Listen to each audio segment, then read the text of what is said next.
물을 많이 마시면 좋다. 만보 걷기가 최고다. 약만 잘 챙기면 된다. 이 세 가지를 평생의 진리처럼 믿고 계셨던 분들이 많을 겁니다. 그런데 이 세 가지가 오히려 여러분의 건강을 무너뜨리고 있다는 사실을 알고 계셨나요? 서울의 한 대학병원 연구소에서 노화를 연구해온 저는 지난 40년 동안 8,000명이 넘는 노년층의 건강 데이터를 분석했습니다. 그중 80세를 넘기지 못하고 갑자기 건강이 무너진 분들에게는 한 가지 공통점이 있었죠.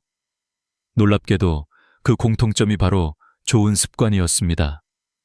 그들은 하루에 물을 2~3리터씩 마셨고 만보를 걸으며 약을 절대 빼먹지 않았습니다. 그런데 왜 그들의 몸은 그렇게 무너졌을까요? 왜 똑같이 노력해도 어떤 분은 90세까지 건강하게 사는데 어떤 분은 75세에 병상에 누울까요? 그 이유를 찾아 저는 수십 년 동안 현장을 다녔습니다. 요양원, 경로당, 건강검진센터. 수많은 어르신들을 만나면서 단 한 가지 사실을 깨달았습니다. 노화는 단순히 나이가 아니라 습관의 방향에서 시작된다. 잘못된 방향으로 꾸준히 가면 아무리 성실해도 몸은 망가집니다. 제가 오늘 드릴 이야기는 여러분의 건강 상식을 완전히 뒤집을 겁니다. 하지만 동시에 여러분의 인생을 10년, 아니 어쩌면 20년 더 건강하게 살게 해줄지도 모릅니다. 이 영상의 마지막까지 들으시면 지금까지의 노력 중 무엇을 고쳐야 하는지 명확하게 알게 되실 거예요. 저는 이서준 박사입니다. 40년 동안 인간의 노화와 건강 수명을 연구해왔습니다. 의사가 아닌 과학자로서 저는 숫자와 통계가 아니라 사람의 삶을 보았습니다. 그리고 한 가지 공통된 비밀을 찾아냈습니다. 그 비밀은 많이가 아니라 언제, 어떻게였습니다.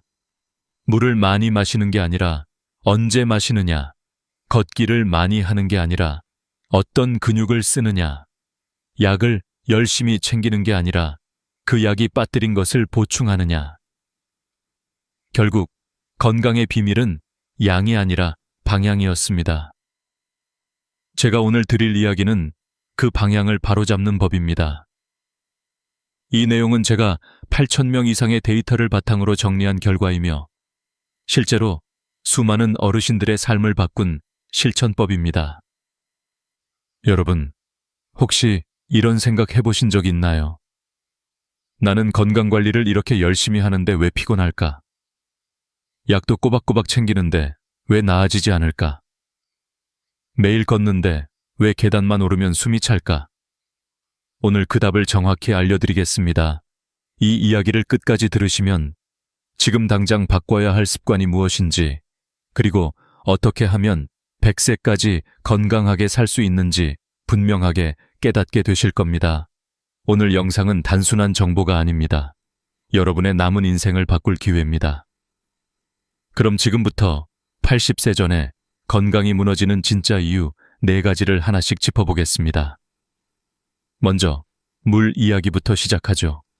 그리고 그 안에는 우리가 평생 오해해온 상식의 함정이 숨어 있습니다. 지난해 봄이었습니다. 78세의 박철수 어르신이 제 연구소 문을 조용히 두드리셨습니다. 처음 뵈었을 때 그분은 딱 우리가 생각하는 건강한 노인의 표본이었습니다. 아침 6시에 일어나 한강 둔치를 만보씩 걷고 고혈압약, 당뇨약, 고지혈증약을 하루도 빼먹지 않으셨죠. 식단도 철저했습니다. 염분 줄이고 술, 담배 안 하고 저녁 7시 이후에는 아무것도 안 드신다고 했습니다. 그런데 그날 어르신의 눈빛은 어딘가 지쳐 있었습니다. 박사님, 이상하게 요즘엔 아침에 일어나도 피곤합니다.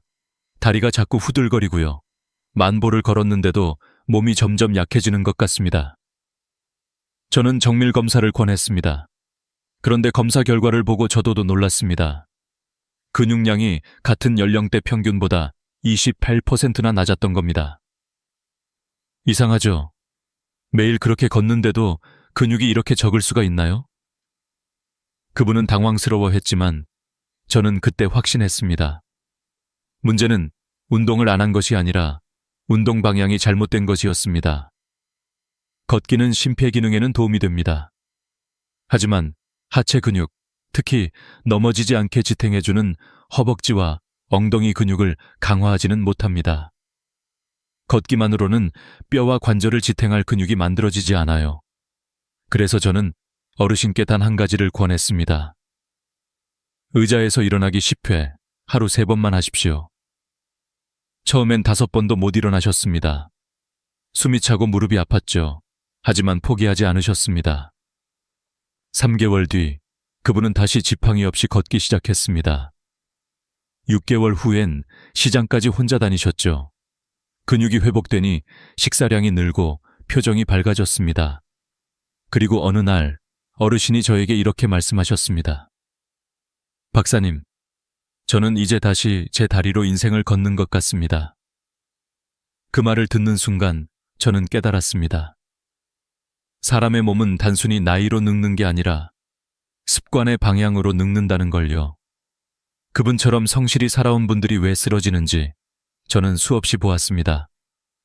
물을 열심히 마시지만 언제 마셔야 하는지 모르고, 걷기를 꾸준히 하지만 어떤 근육을 써야 하는지 모르며, 약을 빠짐없이 챙기지만 무엇을 잃는지를 모릅니다. 그리고 결국 어느 날 그 틈이 몸 전체를 무너뜨립니다. 박철수 어르신의 사례는 단지 한 사람의 이야기가 아닙니다. 우리 주변, 아니 지금 이 영상을 보고 계신 여러분의 미래일 수도 있습니다. 저는 이 이야기를 단순한 경고로 남기고 싶지 않습니다. 이제부터 제가 말씀드릴 내용은 여러분이 건강하게 오래 사는 법을 과학적으로 바꾸는 첫걸음이 될 겁니다. 그리고 그 시작은 바로 물입니다. 물을 많이 마시면 좋다고요? 아닙니다. 70세 이후의 몸에서는 양보다 타이밍이 훨씬 중요합니다. 잘못된 시간에 물을 마시면 그 물이 약이 아니라 독이 될 수도 있습니다. 이제 그 숨겨진 진실을 함께 살펴보겠습니다. 누구나 이렇게 말하죠. 물을 많이 마셔야 건강하다. 하지만 여러분, 그 많이라는 기준이 언제부터 누구에게나 옳은 말이었을까요? 젊을 때의 몸과 70세 이후의 몸은 완전히 다릅니다. 젊을 땐 체내 수분 저장 능력이 뛰어나 하루에 2-3리터를 마셔도 큰 문제가 없지만 노년기에는 그 능력이 40% 가까이 떨어집니다. 즉, 마신 만큼 저장되지 않고 대부분이 심장과 신장을 부담시키는 방향으로 작용하는 겁니다. 제가 만난 김영희 72세님도 그랬습니다. 그분은 건강을 위해 하루에 2리터 이상 물을 마셨습니다. 그런데 매일 아침 거울을 보면 얼굴이 붓고 다리가 무겁다고 하셨죠. 병원에서는 이상이 없다고 했습니다. 그런데 실제 원인은 간단했습니다. 시간. 그분은 저녁 식사 후에 2-3잔, 자기 전에 2잔을 마시고 주무셨습니다. 즉, 몸이 가장 쉬어야 할 시간에 심장과 신장은 쉴 틈 없이 일했던 겁니다. 저는 김영희님께 간단한 물 시간표를 드렸습니다.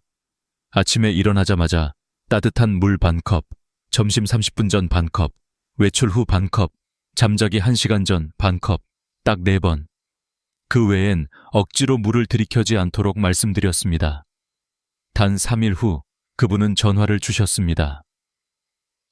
박사님, 아침에 일어났는데 얼굴이 하나도 안 부었어요. 머리도 맑아요. 그렇게 단 2주 후 두통이 사라지고 피로감이 줄었다고 하셨죠. 여러분, 물의 양보다 언제, 어떻게 나눠서 마시느냐가 훨씬 중요합니다. 서울대 보건대학원의 연구에서도 물을 하루 4번에 나누어 마신 노인 그룹은 한 번에 몰아서 마신 그룹보다 심장 부담이 35% 줄고 신장 기능이 안정적으로 유지되었습니다. 물 한 컵이 아니라 시간 한 컵이 생명을 지킨다는 말입니다. 그럼 왜 많은 분들이 밤에 물을 몰아서 마실까요? 혈액이 깨끗해진다, 심장마비 예방에 좋다는 오해 때문입니다. 하지만 실제로는 정반대입니다. 밤에 한꺼번에 물을 많이 마시면 심장은 과도한 압박을 받습니다. 혈액은 묽어지지만 그만큼 순환이 느려지고 부종이 생깁니다. 아침에 얼굴이 붓고 다리가 무거운 이유, 바로 그 때문입니다. 저는 늘 이렇게 말씀드립니다. 몸은 물을 필요로 하지만 시간은 더 절실히 필요합니다. 물은 하루 4번 반 컵씩 따뜻하게. 이 간단한 습관만으로도 여러분의 심장, 신장, 뇌가 훨씬 젊어질 수 있습니다. 한 가지 팁을 더 드릴게요. 찬물 대신 미지근한 물을 드세요. 찬물은 위장에 부담을 주고 신체 온도를 갑자기 떨어뜨려 혈관 수축을 일으킵니다. 반면 미지근한 물은 혈류를 부드럽게 하고 장 운동을 도와 변비를 예방합니다. 아침에 따뜻한 물 반 컵, 그것만으로도 하루의 순환이 시작됩니다. 이제 여러분께 묻고 싶습니다. 오늘 당신은 언제 물을 마셨나요? 그 시간이 바로 내일의 건강을 결정합니다. 이제 물의 비밀을 알았으니 다음으로 넘어가 봅시다. 걷기. 많은 분들이 가장 열심히 하는 습관이지만 사실상 가장 잘못된 방식으로 하고 있는 운동입니다. 만보 걷기보다 훨씬 중요한 단 10분의 루틴이 있습니다. 그 이야기를 지금부터 들려드리겠습니다. 만보 걷기, 정말 많이 들어보셨죠? 하루 만보만 걸으면 장수한다. 걷기는 최고의 운동이다. 물론 걷기는 심폐기능을 강화하고 혈액순환을 도와주는 아주 좋은 운동입니다. 하지만 문제는 여기 있습니다. 걷기만으로는 넘어짐을 막아주는 하체 근육을 만들 수 없다는 것. 우리 몸의 근육은 70세가 넘어가면 매년 1.2%씩 줄어듭니다. 아무것도 안 하면 10년 후엔 12%가 사라지는 셈이죠. 근육이 줄면 단순히 힘이 약해지는 게 아니라 균형 감각이 떨어지고 혈당 조절이 어렵고 면역력까지 약해집니다. 그래서 많은 분들이 나는 운동 많이 하는데 왜 자꾸 넘어질까? 라고 의문을 가지세요. 그 이유는 간단합니다. 걷기만 하기 때문입니다. 제가 상담한 최민수 76세님은 매일 아침 한강을 걸으셨습니다. 15년 동안 하루도 빠짐없이 만보를 채우셨죠. 그런데 어느 날 화장실에서 미끄러져 손목이 골절되었습니다. 검사를 해보니 근육량이 정상의 70% 수준이었어요. 즉, 걸어도 하체 근력은 약했던 겁니다. 저는 그분께 간단한 3가지 동작을 권했습니다. 첫째, 의자에서 일어나기 10회. 둘째, 발뒤꿈치 들기 10회. 셋째, 한 발로 서기 10초. 이 3가지를 하루 3번만 하라고 했습니다. 처음엔 힘들어 하셨습니다. 이게 뭐가 운동이야? 그런데 2주 후, 그분은 의자에서 일어나는 동작을 10회 다 하셨습니다. 3개월 후에는 계단을 손잡이 없이 오르셨고 근육량이 15%나 늘었습니다. 국립노화연구소의 자료에 따르면 걷기만 하는 그룹의 낙상률은 18%, 걷기와 근력운동을 병행한 그룹의 낙상률은 7%, 거의 2배 이상의 차이가 납니다. 여러분, 노년기의 다리는 단순히 이동을 위한 다리가 아닙니다. 삶을 지탱하는 기둥이에요. 근육은 단 하루 만에 만들어지지 않지만 단 하루 만에도 깨어날 수 있습니다. 지금 의자에 앉아 계신다면 딱 5번만 일어나 보세요. 허벅지가 타는 듯한 느낌, 그게 바로 근육이 깨어나는 신호입니다. 걷기는 계속하세요. 하지만 하루 10분의 근육 루틴을 더하세요. 아침에 의자 일어나기, 점심 후 발뒤꿈치 들기, 저녁에 한 발 서기. 이 3가지만 매일 하시면 10년 더 버틸 수 있는 다리 근육이 만들어집니다. 운동의 비밀은 시간이 아니라 일관성입니다. 하루에 1시간씩 헬스장에 가는 것보다 매일 10분을 꾸준히 하는 게 훨씬 효과적이에요. 몸은 단순합니다. 꾸준히 자극을 주면 반응하고 멈추면 바로 잊어버립니다. 여러분, 만보 대신 10분을 선택하세요. 그 10분이 여러분의 인생을 지탱할 다리를 지켜줍니다. 그리고 다음으로 우리가 너무 쉽게 믿어온 또 하나의 함정이 있습니다. 바로 약, 야오입니다. 약은 병을 고치지만 때로는 몸의 영양을 앗아가기도 합니다. 지금부터 그 숨겨진 이야기를 들려드리겠습니다. 약은 우리 몸을 지켜주는 친구이지만 동시에 모르게 몸속 균형을 무너뜨리는 조용한 도둑이 될 수도 있습니다. 여러분은 혹시 이런 경험이 있으신가요? 약을 열심히 챙겨 먹는데도 몸이 점점 더 피곤하고 다리에 쥐가 자주 나고 밤에 잠이 깊게 들지 않는 경험. 많은 분들이 그 이유를 모르고 지나갑니다. 하지만 제가 40년 동안 노화 환자들을 연구하면서 확인한 결론은 명확합니다. 약이 병을 고치면서 동시에 우리 몸의 필수 영양소를 빼앗고 있다는 것. 예를 들어 고혈압 약은 혈압을 낮추지만 마그네슘을 빼앗아 갑니다. 마그네슘이 부족하면 근육이 경직되고 심장이 불규칙하게 뜁니다. 당뇨약은 혈당을 조절하지만 비타민 B군을 소모시킵니다. 이게 부족하면 신경이 둔해지고 피로가 쌓입니다. 또한 고지혈증약은 콜레스테롤을 줄이지만 코엔자임 Q-셈을 감소시킵니다. 이 물질은 세포가 에너지를 만드는 데 꼭 필요하죠. 그게 부족하면 아무리 쉬어도 피로가 풀리지 않습니다. 분당 서울대병원의 조사 결과 3가지 이상의 만성질환 약을 복용하는 60대 이상 환자의 83%가 마그네슘, 비타민 B, 코엔자임, Q-셈 중 하나 이상이 결핍 상태였습니다. 즉, 약을 열심히 챙겨 먹는데 오히려 몸은 점점 더 지쳐가는 겁니다. 제가 만난 정수진, 69세, 님의 사례가 대표적입니다. 그분은 10년 넘게 고혈압약, 당뇨약, 고지혈증약을 드셨습니다. 그런데 밤마다 다리에 쥐가 나서 잠을 설쳤고 항상 무기력하다고 하셨죠. 혈액 검사를 해보니 마그네슘 수치가 정상의 60%밖에 안 됐습니다. 그래서 저는 이렇게 조언드렸습니다. 매일 바나나 1개, 등푸른 생선 1조각, 견과류 1줌을 드세요. 딱 이 3가지입니다. 그리고 한 달 뒤 그분은 이렇게 말씀하셨어요. 다리에 쥐가 안 나요. 밤에도 잠이 깊어요. 약은 그대로인데 몸이 달라졌어요.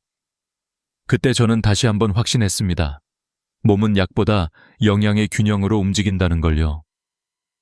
여러분, 지금 약을 드시고 계시다면 이 3가지를 꼭 기억하세요.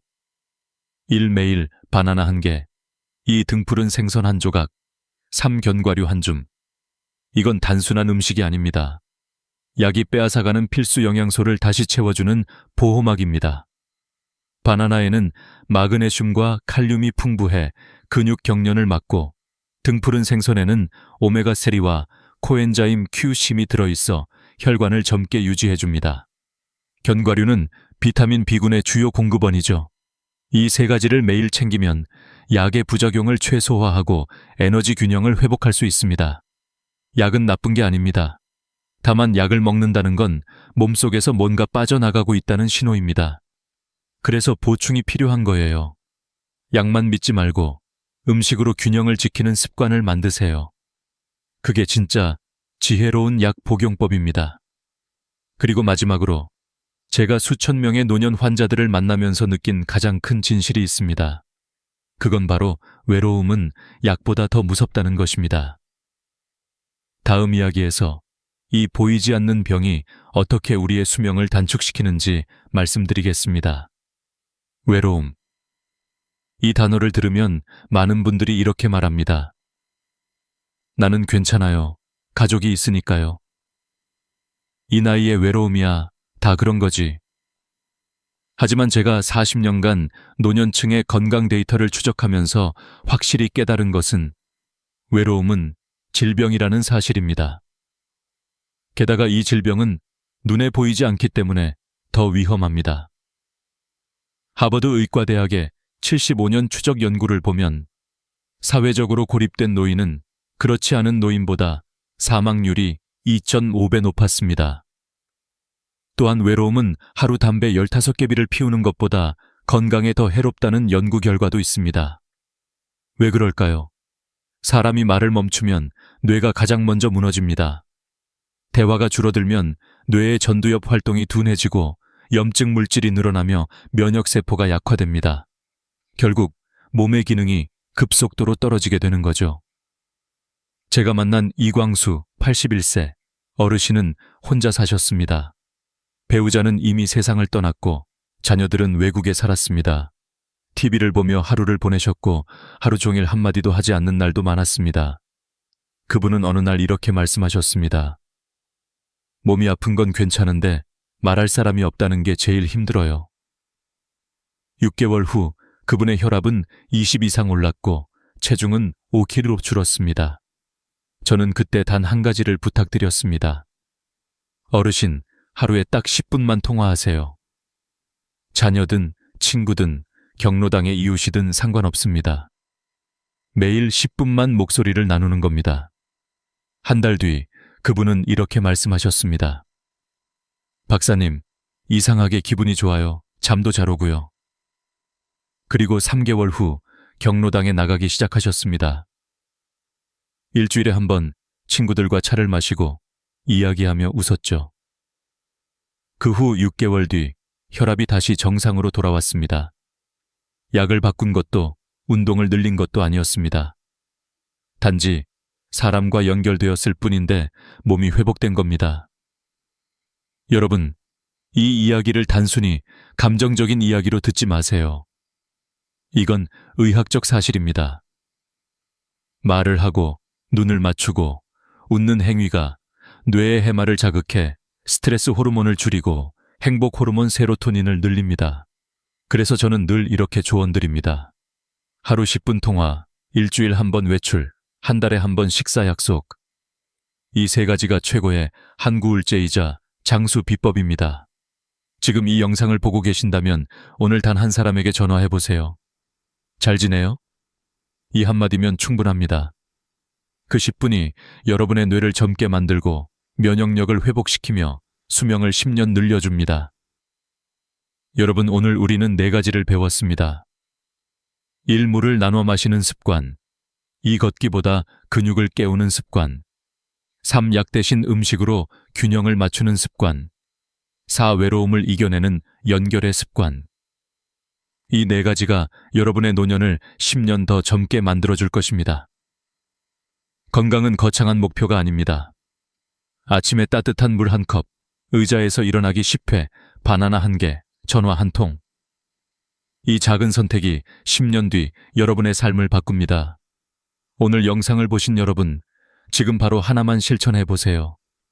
물 한 컵을 마시거나, 친구에게 전화 1통을 걸거나, 의자 앞에서 일어나 보세요. 그게 바로 여러분 인생의 새로운 첫걸음입니다. 이 영상이 도움이 되셨다면 좋아요와 구독을 눌러주세요. 당신의 건강한 인생을 위해 저는 매주 새로운 지혜로 찾아뵙겠습니다. 여러분, 오늘의 작은 실천이 내일의 건강을 만듭니다. 잊지 마세요. 당신은 혼자가 아닙니다. 한 달에 450만 원이면 웬만한 사람 둘이 한 집에서 사는 생활비입니다. 그런데 저는 그 돈을 혼자 쓰고 있었습니다. 간병인 비용, 병원비, 식사비, 이것저것 합치면 그렇게 나왔습니다. 그때 저는 스스로에게 물었어요. 이게 과연 행복한 삶일까?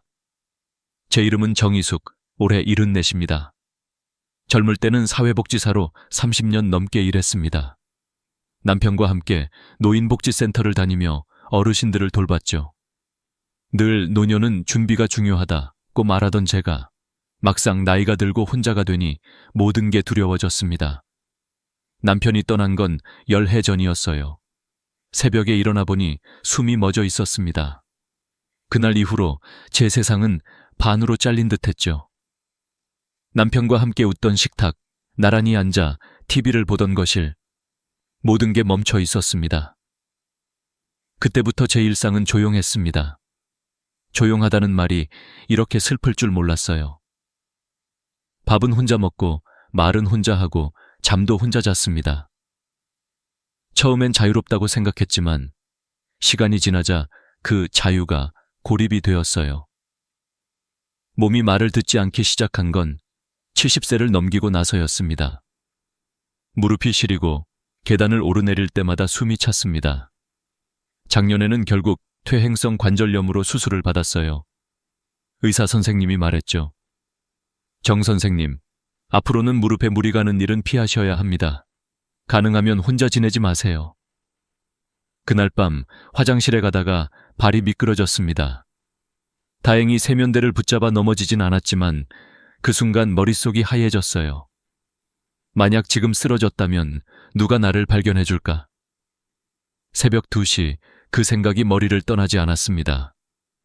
며칠 후 딸 윤정이가 전화를 했어요. 엄마, 이제 요양원 알아보는 게 어때요? 혼자 사시기엔 위험하잖아요. 그 말을 듣는 순간 가슴이 철렁 내려앉았습니다. 요양원. 그 단어가 왜 그렇게 낯설고 서글프게 들렸는지 모르겠어요. 딸은 현실적인 아이였습니다. 효율적이고 똑똑하고 늘 옳은 말을 합니다. 엄마, 요양원엔 간호사도 있고 응급 상황에도 바로 대처할 수 있대요. 안전하잖아요. 맞는 말이었습니다. 하지만 안전이라는 말 뒤에 숨어 있는 단어가 들렸어요. 관리. 그건 보호가 아니라 감시일지도 모른다는 생각이 스쳤습니다. 윤정아, 엄마는 아직 요양원 갈 정도는 아닌 것 같아. 제가 그렇게 말하자 딸은 한숨을 쉬었습니다. 엄마, 지금은 괜찮아 보여도 갑자기 나빠질 수도 있잖아요. 미리 준비하는 게 나아요. 그날 밤 침대에 누워 천장을 바라봤습니다. 준비라는 말. 정말 내 노년을 위해 준비하는 걸까? 아니면 누군가에게 편한 노인이 되기 위한 준비일까? 그 후로 며칠 동안 마음이 복잡했습니다. 창문 밖을 보면 가로등 불빛이 고요하게 흔들렸어요. 그 불빛이 마치 저에게 묻는 것 같았습니다. 이렇게 사는 게 괜찮냐고. 다음 날 아침 신문을 펼쳤습니다. 경제면에 요양원 평균 비용 월 350만 원이라는 기사가 실려 있었습니다. 제가 간병인을 고용할 때 썼던 돈은 450만 원. 도대체 노년의 안전이 왜 이렇게 비싼 걸까? 정말 행복을 위해 쓰는 돈일까? 저는 생각했습니다. 이건 뭔가 잘못됐다. 나는 지금 안전을 사는 게 아니라 불안의 값을 치르고 있다. 그날부터 제 일기장에는 이런 문장이 반복되었습니다. 돈으로 살 수 없는 평안함이란 무엇일까? 그리고 그 질문이 제 노년의 방향을 바꾸게 될 줄은 그때는 몰랐습니다. 살아보니 돈이 많다고 외로움이 줄진 않더군요. 간병인이 곁에 있어도, 자식이 전화를 걸어도 그들의 마음은 내 옆에 있지 않습니다. 정말 필요한 건 함께 숨쉬는 온기였습니다. 나는 깨닫기 시작했습니다. 돈으로 사람을 살 수는 있어도 관계를 살 수는 없다는 걸. 돈으로 간병인을 부를 수는 있어도 내 얘기를 들어줄 사람을 부를 수는 없다는 걸요. 그때 저는 제 삶을 처음으로 거울에 비춰봤습니다. 내가 정말 원하는 노년은 뭘까? 요양원의 침대 위 안정감일까? 아니면 조금 불편해도 내 방식대로 살 수 있는 자유일까? 그 질문이 내 안에서 커져갔습니다. 이건 단순히 돈의 문제가 아니었습니다. 존엄의 문제였어요. 나는 끝까지 나답게 살 수 있을까? 이 이야기는 그 질문에서 시작됩니다. 450만 원을 쓰던 여자가 이제는 30만 원으로도 웃을 수 있게 된 이야기. 그리고 그 길에서 제가 깨달은 인생의 진짜 값어치에 대한 이야기입니다. 윤정이가 처음 요양원 이야기를 꺼냈던 날, 저는 아무 말도 하지 못했습니다. 입술을 달싹였지만 목소리가 나오지 않았어요. 마음속에서 이상한 감정이 일었습니다. 서운함, 두려움, 그리고 조금의 분노. 내가 평생 자식을 위해 살아왔는데 이제는 나를 시설에 보내겠다는 건가? 하지만 동시에 이런 생각도 들었습니다. 아니, 윤정이는 나를 걱정하는 거겠지. 그 아이 입장에서는 최선의 방법일지도 몰라. 그 두 감정이 마음속에서 계속 싸웠습니다. 그날 밤은 잠을 거의 이루지 못했어요.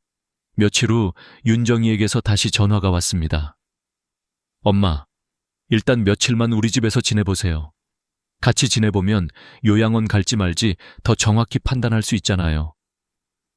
그 말에 결국 가방을 쌌습니다. 작은 캐리어 하나, 그리고 남편의 사진 한 장만 넣었어요. 서울역에 도착했을 때 윤정이는 환하게 웃었습니다. 엄마, 여기에요. 짐은 제가 들게요. 딸의 손이 따뜻했지만 그 온기가 오래가지 않았습니다. 딸의 집은 깔끔하고 현대적이었어요. 거실 안쪽에 제 방이 마련되어 있었죠. 작지만 따뜻했습니다. 그런데 이상하게도 그 안에서 마음이 편치 않았습니다. 이건 내 공간이 아니야. 그런 생각이 자꾸 들었어요. 첫날 저녁 식사 때 모두가 웃으며 밥을 먹었습니다. 사위는 예의 바르고 손주 민준이는 착한 아이였어요. 그런데 식탁에 앉아 있는 동안 제 안에서는 자꾸 미묘한 긴장감이 흘렀습니다. 숟가락 소리가 너무 크지 않을까? 말을 너무 많이 하면 귀찮을까? 사소한 것까지 신경 쓰이기 시작했죠. 이튿날 아침, 윤정이는 출근을 했고 저는 혼자 남았습니다. 아파트는 조용했지만 그 조용함이 낯설었습니다. 냉장고를 열어 점심을 챙기려다 멈췄어요. 이건 딸의 냉장고야. 함부로 손대면 안 되지. 결국 따뜻한 물 한 컵으로 점심을 대신했습니다. 며칠이 지나자 공기 속의 온도가 미묘하게 변했습니다. 저녁 식사 후 윤정이가 말했습니다. 엄마, 민준이가 시험 기간이라서요. TV는 조금만 작게 틀어주시면 좋겠어요. 그 말에 고개를 끄덕였지만 마음 한켠이 시렸습니다. 그날 이후 저는 TV를 아예 켜지 않았어요. 시간이 흐를수록 저는 점점 집안의 손님이 되어갔습니다. 화장실에 가는 소리, 물 내리는 소리조차 신경 쓰이기 시작했어요.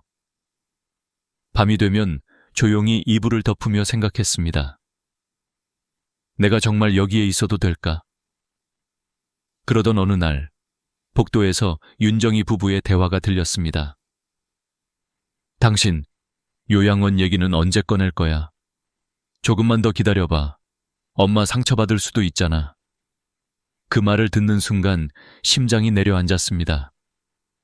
그들은 날 위해서라지만 결국 나를 부담으로 여기고 있었어요. 그날 밤 저는 결심했습니다. 윤정아, 엄마 전주로 내려갈게. 왜요? 뭐가 불편하셨어요? 아니야, 그냥 내 집이 좋아. 내 방식이 편해. 윤정이는 당황했지만 저는 미소를 지으며 말했습니다. 괜찮아. 너희도 불편했을 거야. 이제 엄마는 괜찮아. KTX를 타고 전주로 돌아오는 길, 창밖 풍경이 빠르게 지나갔습니다. 논밭과 산, 그리고 점점 멀어지는 서울의 빌딩들. 그 모든 게 나에게 이렇게 말하는 것 같았어요. 이제는 네 길을 가도 돼. 집에 도착해 문을 열었을 때 그 익숙한 냄새가 코끝을 스쳤습니다. 햇살이 거실 바닥에 비쳐 있었고 창가의 화분들이 나를 맞아줬습니다. 그 순간 나는 다시 나로 돌아왔다는 걸 느꼈어요. 하지만 현실은 여전히 냉정했습니다. 이제 나는 다시 혼자였습니다. 윤정이의 말이 머릿속을 맴돌았어요. 엄마, 혼자 계시는 건 위험해요. 그 말은 맞았습니다. 하지만 다시 누군가에게 의지하며 살고 싶진 않았어요. 그래서 생각했습니다. 내가 스스로 지킬 수 있는 방법은 없을까? 그 질문이 이후 내 인생을 완전히 바꾸는 출발점이 되었습니다. 서울에서 돌아온 첫 주는 이상하리만큼 고요했습니다. 전주의 집은 변한 게 없었지만 내 마음은 달라져 있었습니다. 식탁 위에 남편의 사진이 여전히 그 자리에 있었고 창가의 화분도 그대로였어요. 그런데 모든 것이 조금씩 낯설게 느껴졌습니다. 어쩌면 나는 이 집을 떠나 있었다기보다 삶의 중심을 잃고 있었는지도 몰랐습니다. 며칠 후 윤정이가 다시 전화를 했습니다. 엄마, 혼자 계시는 게 정말 위험해요. 간병인이라도 두세요. 제가 알아봐 드릴게요. 그 말이 들릴 때마다 마음 한켠이 저릿했습니다. 보호라는 이름 아래 또다시 누군가에게 의존해야 하는 걸까? 하지만 무릎이 불편하고 밤마다 불안이 밀려오니 그 제안을 거절할 수 없었습니다. 결국 간병인을 쓰기로 했습니다. 한 달에 450만 원. 처음 한 달만 해보세요. 엄마가 불편하시면 바꿔드릴게요. 윤정이는 그렇게 말했죠. 첫 번째 간병인은 박 씨라는 여성이었습니다. 처음에는 정말 친절했습니다. 선생님, 약 드실 시간이에요. 오늘은 뭐 드시고 싶으세요? 그녀의 손길이 따뜻해서 안심이 됐습니다. 하지만 일주일쯤 지나자 분위기가 달라졌습니다.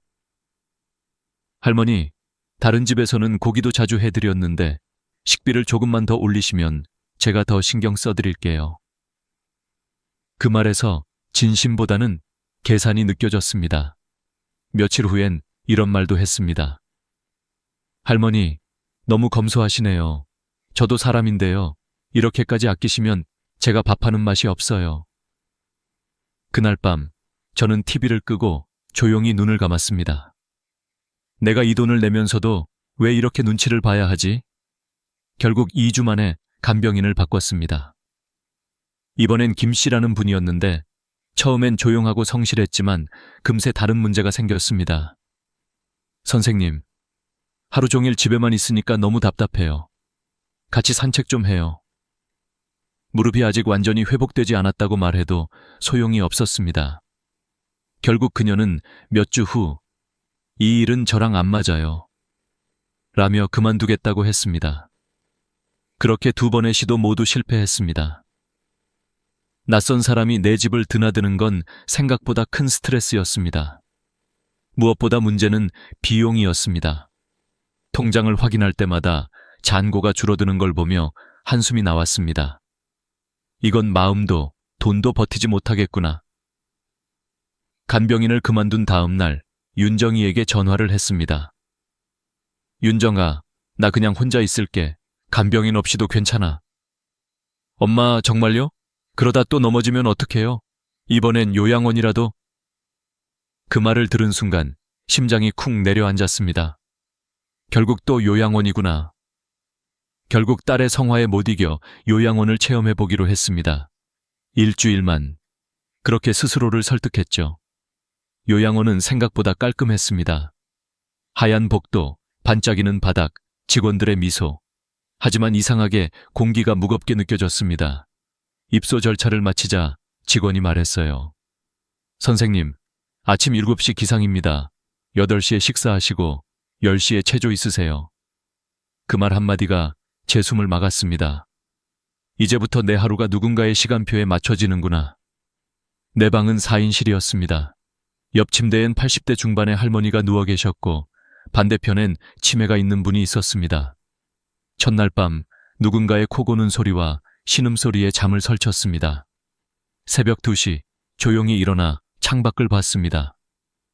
어둠 속의 요양원은 이상할 만큼 정리되어 있었습니다. 그 안에 내가 있었다는 사실이 오히려 더 외로웠어요. 다음 날 체조 시간이 되자 직원이 문을 열며 말했습니다. 선생님, 체조하러 나오셔야죠. 몸이 아파도 기분이 내키지 않아도 모두 나가야 했습니다. 나는 억지로 미소를 지으며 따라갔습니다. 그 순간 문득 이런 생각이 들었어요. 이곳에서는 내가 나일 수 없구나. 식당으로 가는 복도에서 한 할머니가 중얼거렸습니다. 여긴 내가 죽을 때까지 있을 곳이래. 그 말이 제 가슴을 찔렀습니다. 그날 밤 나는 결심했습니다. 나는 여기에 있을 수 없어. 3일째 되는 날 가방을 쌌습니다. 직원들이 놀란 얼굴로 물었습니다. 선생님, 아직 기간이 안 끝났는데요? 괜찮아요. 저는 집에 가야 해요. 택시 창문 너머로 요양원이 멀어지는데 가슴이 벅차올랐습니다. 눈물이 흘렀어요. 슬퍼서가 아니라 다시 내 삶을 되찾은 듯한 기분이었거든요. 그날 밤 집에 돌아와 거울을 봤습니다. 피곤한 얼굴이었지만 눈빛은 살아있었습니다. 그래, 나는 아직 살고 싶어. 살아있는 사람으로. 그리고 속삭였어요. 이제 진짜 나답게 살 방법을 찾아보자. 그 결심이 바로 다음 장면으로 이어졌습니다. 요양원을 나와 다시 집으로 돌아온 그날 밤, 나는 오랜만에 깊은 숨을 들이마셨다. 공기가 다르다고 느껴졌다. 누군가의 규칙이 아닌 내 리듬에 맞춘 공기였다. 하지만 동시에 공포도 따라왔다. 이제 정말 혼자다. 그 사실이 벽처럼 다가왔다. 불 꺼진 거실에 앉아 생각했다. 이제 어떻게 살아야 하지? 간병인도 요양원도 자식의 집도 모두 실패했다. 남은 선택지는 나 혼자뿐이었다. 그러나 단지 혼자 산다는 게 아니라 혼자 살아남는 법을 찾아야 했다. 그날 밤 나는 메모장을 꺼내 썼다. 1. 안전하게 살 것. 2. 외롭지 않게 살 것. 3. 경제적으로 유지할 것. 그 세 줄이 내 새로운 삶의 설계도가 되었다. 먼저 안전이었다. 집안 구석구석을 점검했다. 미끄러운 화장실 바닥, 어두운 복도, 높은 찬장. 모두 내게는 위험이었다. 그래서 스마트 낙상 감지 센서를 설치했다. 넘어지면 자동으로 딸에게 알림이 가는 시스템이었다. 처음엔 허무했다. 내가 이제 기계에게 생명을 맡기나. 하지만 며칠이 지나자 안심이 됐다. 다음은 생활. 스마트 스피커를 설치했다. 불 꺼줘. TV 켜줘. 오늘 날씨 어때? 음성으로 대답이 돌아올 때마다 신기했다. 세상이 이렇게 변했구나 싶었다. 75세의 손끝에서 기술과 연결되는 감각이 묘하게 따뜻했다. 그런데 며칠이 지나자 다른 문제가 드러났다. 기계는 내 말을 잘 듣지만 내 이야기를 들어주지는 않았다. 외로움은 여전히 내 옆에 있었다. 혼자 밥을 먹는 건 여전히 괴로웠다. 국물 소리조차 공허했다. 그때 우연히 아파트 엘리베이터 앞에서 같은 층에 사는 윤순자 씨를 만났다. 나보다 2살 많았다. 어머, 정 선생님. 요즘 혼자 계시죠? 네, 그냥 버텨요. 그 말에 순자 씨가 웃었다. 우리도 다 그래요. 밥 먹을 때가 제일 싫죠? 그 말 한마디에 마음이 풀렸다. 그날 이후 우리는 하루에 한 번씩 마주치면 짧은 인사를 건넸다. 오늘 날씨 좋네요. 무릎은 좀 어때요? 그렇게 단순한 대화가 이상하게 큰 위로가 됐다. 일주일쯤 지나 순자 씨가 제안을 했다. 우리 아파트에 혼자 사는 사람들 많아요. 다들 외롭다는데 한번 모여볼래요?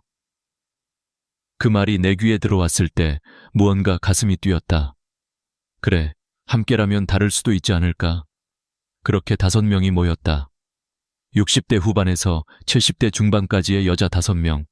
각자 사연은 달랐지만 공통점이 있었다. 다들 혼자였다. 처음엔 어색했다.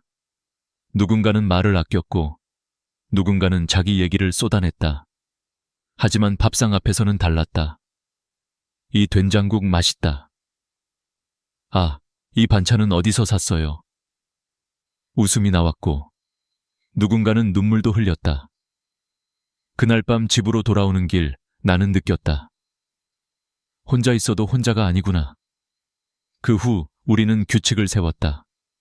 월요일, 수요일, 금요일 돌아가며 한 명이 밥을 준비한다. 나머지는 밑반찬이나 재료를 챙긴다. 밥값은 공동으로 계산한다. 첫 달엔 어설펐지만 점점 손발이 맞았다. 누군가는 김치를 담그고 누군가는 된장을 만들었다. 밥을 함께 먹는다는 건 단순히 식사가 아니라 마음을 나누는 일이었다. 그 후로 또 하나의 습관이 생겼다. 매일 아침 단톡방에 인사를 남기는 것. 좋은 아침이에요. 오늘 병원 가요? 그 메시지가 늦어지면 서로 전화를 걸었다. 언니 괜찮아요? 왜 답이 없어요? 작은 행동이었지만 그것이 우리 모두의 안전망이 되었다. 그렇게 한 달이 흘렀습니다. 집은 여전히 작았고 돈은 여전히 많지 않았습니다. 하지만 마음의 크기는 달라졌습니다. 이젠 무섭다는 말보다 고맙다는 말이 더 많아졌습니다. 나는 깨달았습니다. 요양원에서의 규칙은 나를 묶었지만 이곳에서의 약속은 나를 살린다. 그리고 또 하나의 깨달음이 다가왔습니다. 함께의 시작은 거창한 게 아니었다는 것. 그저 누군가에게 밥 먹었어요? 라고 묻는 일에서 시작된다는 걸요. 시간이 흘러 우리의 작은 모임은 점점 단단해졌습니다. 처음엔 그저 밥을 같이 먹는 모임이었지만 이제는 서로의 하루를 챙기고 병원도 함께 다니고 가끔은 여행 계획도 세우는 작은 공동체가 되었습니다. 어느 날 순자 씨가 말했습니다. 우리 병원 갈 때도 같이 가면 어때요? 혼자 가면 헷갈리잖아요. 그 말에 모두가 고개를 끄덕였습니다. 나도 그 말을 듣는 순간 마음이 놓였습니다. 병원이라는 공간은 나이에 따라 점점 더 낯설고 무섭게 느껴지는 곳이었거든요. 그 후로 우리는 병원에 함께 갔습니다. 누군가 진료를 받을 땐 나머지가 대기실에서 기다렸습니다. 의사 선생님이 뭐라 하셨어요? 약은 식후에 드시래요? 아니면 식전이에요? 이런 대화들이 오가며 서로의 건강이 조금씩 개선되기 시작했습니다. 놀랍게도 이런 단순한 습관이 우리의 의료비를 줄였습니다. 혼자일 때는 사소한 증상도 놓쳤지만 함께 있을 때는 서로가 거울이 되어줬습니다. 언니, 얼굴이 좀 창백해 보여요.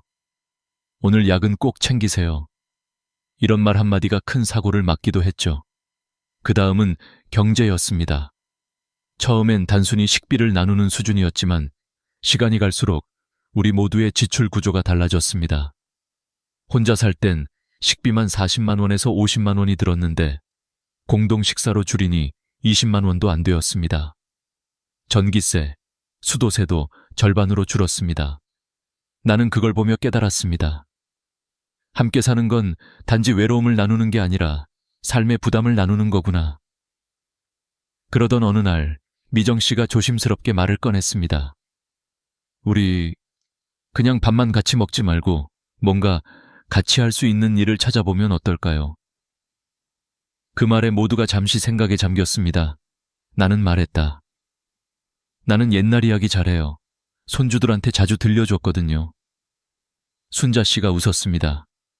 그럼 그거 해요. 요즘 아이들 그런 이야기 잘 안 듣잖아요.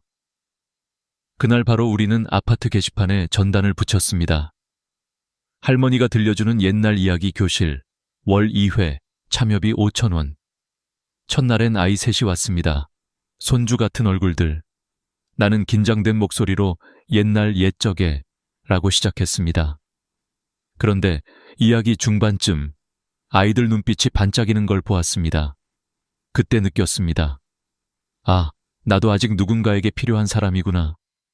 그 후 이야기를 들으러 오는 아이들이 늘었습니다. 어느새 이야기 교실은 지역 신문에도 소개되었습니다. 전국 할머니의 이야기 교실, 아이들에게 인기. 그 기사를 보고 윤정기가 전화를 했습니다. 엄마, 대단하세요. 엄마가 이렇게 바쁠 줄 몰랐어요. 그 목소리에서 예전과 다른 뉘앙스가 느껴졌습니다. 걱정이 아닌 존경이 섞여 있었죠. 그날 밤 나는 내 손으로 만든 작은 수입표를 받습니다. 이야기 교실 월 20만 원, 공동식 생활비 절약 30만 원, 유튜브 광고 수입 15만 원, 총합 65만 원. 그 숫자는 내 인생의 새로운 자부심이었습니다.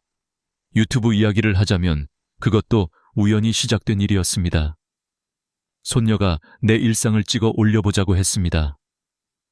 할머니, 그냥 찍어요. 요즘 사람들은 이런 영상 좋아해요.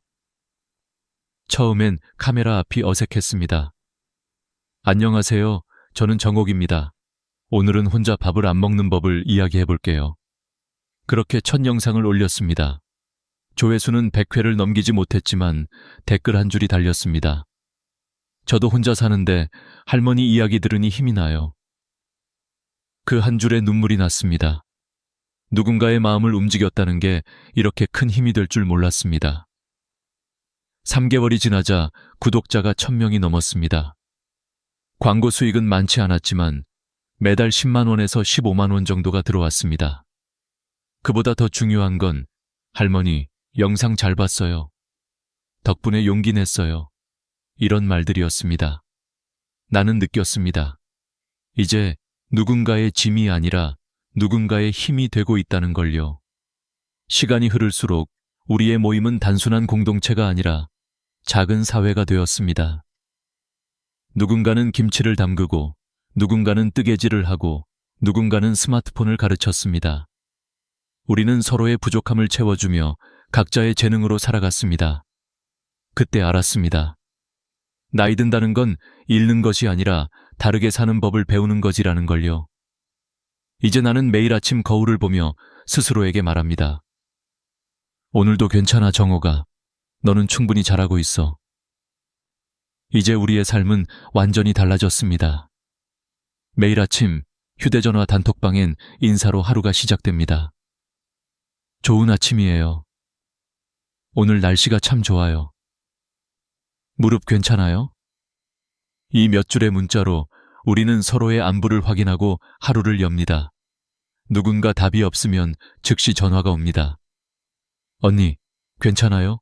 왜 연락이 없어요? 단 한 통의 전화가 우리 삶을 지켜주는 생명의 끈이 되었습니다. 점심엔 누군가의 집으로 모입니다. 누군가는 된장찌개를, 누군가는 김치전을 부칩니다. 이거 너무 맛있다. 내일은 내가 해볼게요. 그 웃음소리와 밥 냄새가 집안을 가득 채웁니다. 혼자일 때는 조용했던 부엌이 이제는 살아있는 듯합니다. 그리고 오후엔 각자의 작은 일들이 기다리고 있습니다. 나는 이야기 교실을 열고 순자 씨는 바느질 강좌를 합니다. 손재주 좋은 분은 손가방을 만들어 인터넷에 판매합니다. 그 수입은 많지 않지만 중요한 건 우리의 손으로 삶을 유지한다는 자부심이었습니다. 내가 번 돈으로 산 고추장이라 그런지 더 맛있네. 이런 소소한 말이 우리에겐 큰 행복이었습니다. 경제적으로도 우리는 놀라운 변화를 경험했습니다. 혼자 살 땐 매달 80만 원이 넘던 지출이 이제는 절반으로 줄었습니다. 식비는 공동으로 나누고 공과금도 균등하게 부담하니 부담이 훨씬 적었습니다. 게다가 우리는 스스로 노년의 경제 공동체를 만들어가고 있었습니다. 누군가가 돈을 벌면 나누고 아플 때는 함께 병원에 가주고 필요한 물건은 같이 사서 나눴습니다. 건강도 놀라울 만큼 좋아졌습니다. 같이 밥을 먹으니 식습관이 규칙적이 되었고 산책도 함께하니 운동량이 늘었습니다. 병원을 함께 다니며 초기 질병을 미리 발견할 수 있었습니다. 어느 날 의사 선생님이 말했습니다. 혈압이 많이 안정됐네요. 비결이 뭐예요? 나는 웃으며 대답했습니다. 그냥 덜 외로워졌어요. 정말 그랬습니다. 몸보다 마음이 먼저 회복된다는 걸 나는 75세가 되어서야 알았습니다. 이제 나는 매일 저녁 창문을 열고 하늘을 봅니다. 오늘도 잘 살았다. 그리고 이렇게 덧붙입니다. 혼자가 아니라서 다행이다. 한국에서도 우리 같은 사람들이 점점 늘어나고 있습니다. 혼자이지만 함께 사는 시니어 코하우징이 전국 곳곳에 생겨나고 있습니다. 일본에서는 이미 20년 전에 이런 모델이 정착됐고 덴마크와 미국에서는 노년층의 40%가 이런 공동체에서 살아갑니다.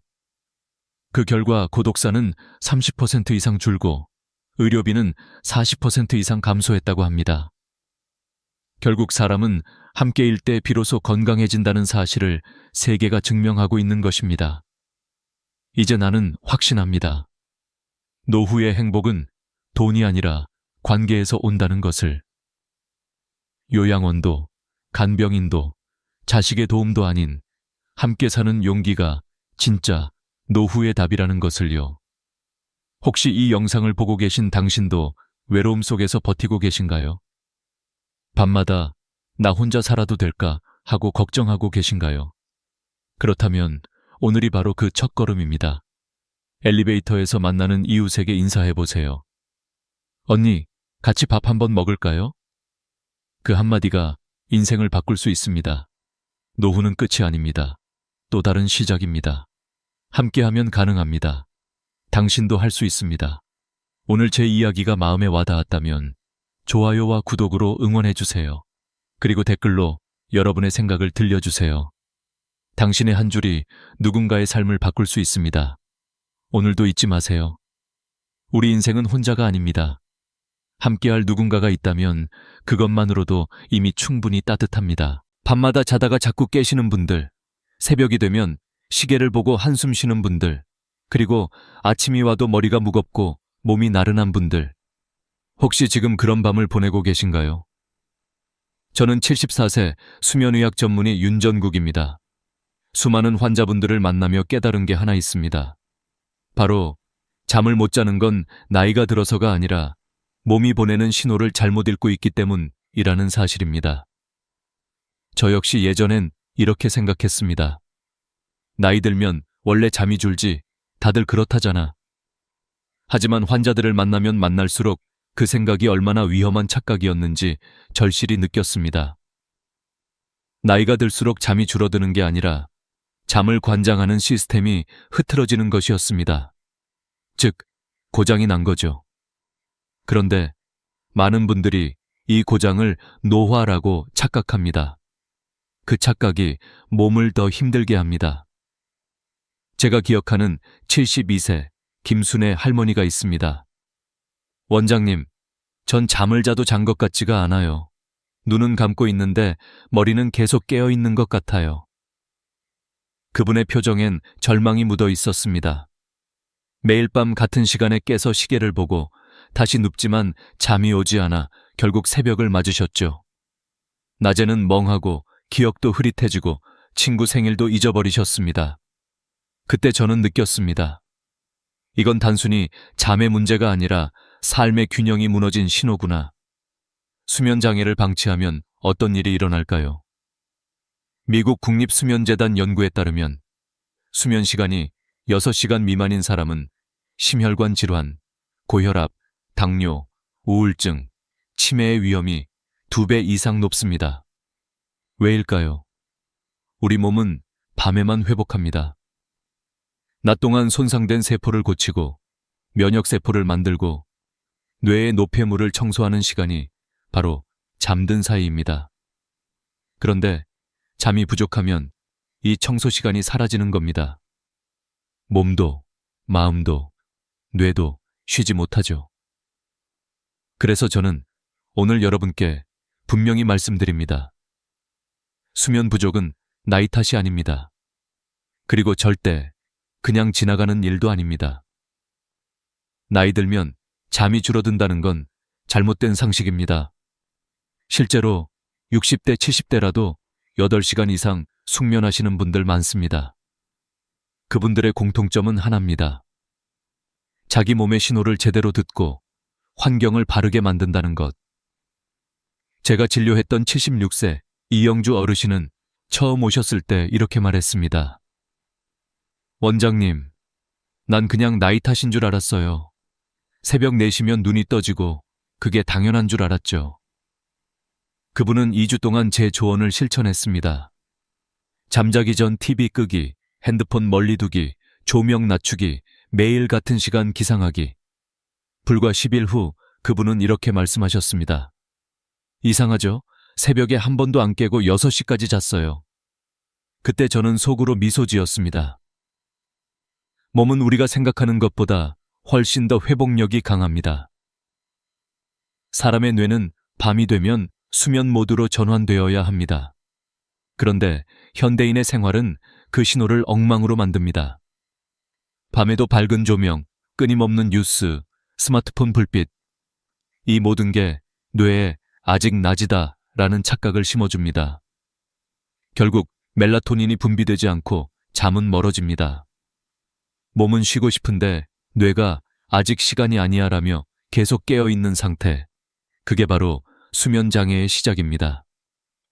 제가 40년 동안 환자를 보며 느낀 건 이겁니다. 잠을 잘 자는 사람은 특별한 게 아니라 단지 자연의 리듬을 거스르지 않는 사람이다. 우리는 모두 태어날 때부터 낮엔 빛을 보고 움직이며 밤엔 어둠 속에서 쉬도록 설계되어 있습니다. 하지만 나이가 들수록 세상은 더 밝아지고 더 시끄러워지고 마음은 더 복잡해집니다. 그래서 몸이 보내는 쉼의 신호를 잃어버린 겁니다. 여러분, 오늘부터 기억하세요. 수면장애는 몸이 보내는 경고문입니다. 나는 이제 좀 쉬고 싶다는 신호를 무시하지 마세요. 그 신호를 듣는 순간 회복은 이미 시작된 겁니다. 그리고 제가 지금부터 알려드릴 5가지 방법을 따라 하신다면 수면제 없이도 밤 10시부터 아침 6시까지 깊이 잘 수 있습니다. 그건 결코 꿈이 아닙니다. 오늘 밤부터라도 시작해보세요. 당신의 잠이 바뀌면 내일의 기분도 바뀝니다. 그리고 삶의 에너지가 다시 돌아옵니다. 그럼 이제 우리 몸속에서 잠을 부르는 스위치가 어떻게 꺼졌는지 그 비밀을 하나씩 풀어보겠습니다. 잠이란 건 사실 굉장히 정직한 친구입니다. 몸이 쉬어야 할 때 스스로 찾아오죠. 그런데 어느 순간부터 그 친구가 오질 않습니다. 문을 열어줘도 들어오지 않고 불을 꺼도 나타나지 않습니다. 이유는 단 하나, 잠을 부르는 스위치가 고장났기 때문입니다. 그 스위치의 이름이 바로 멜라토닌입니다. 멜라토닌은 뇌 속 송과선이라는 작은 기관에서 만들어지는 수면 호르몬입니다. 해가 지면 서서히 분비되기 시작해서 밤이 깊을수록 농도가 높아지고 새벽이 되면 줄어듭니다. 그래서 우리는 어두워지면 졸음이 오고 아침이 밝으면 눈이 떠지는 겁니다. 문제는 나이가 들수록 이 멜라토닌의 분비가 급격히 줄어든다는 데 있습니다. 젊을 때는 밤 10시만 돼도 스르르 눈이 감겼지만 60대 이후부터는 이 호르몬이 절반 이하로 떨어집니다. 신호등이 켜져야 잠이 드는데 그 불빛이 희미해진 셈이죠. 그리고 요즘엔 그 희미한 불빛마저 우리 스스로 꺼버립니다. 스마트폰, TV, 형광등 같은 인공 조명이 그 주범입니다.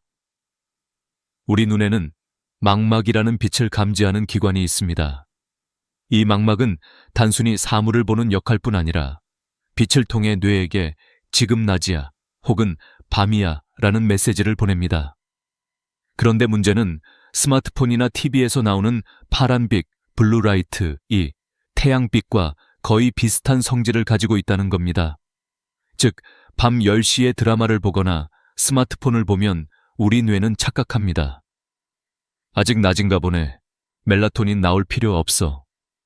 그 순간 수면의 스위치는 꺼져버립니다.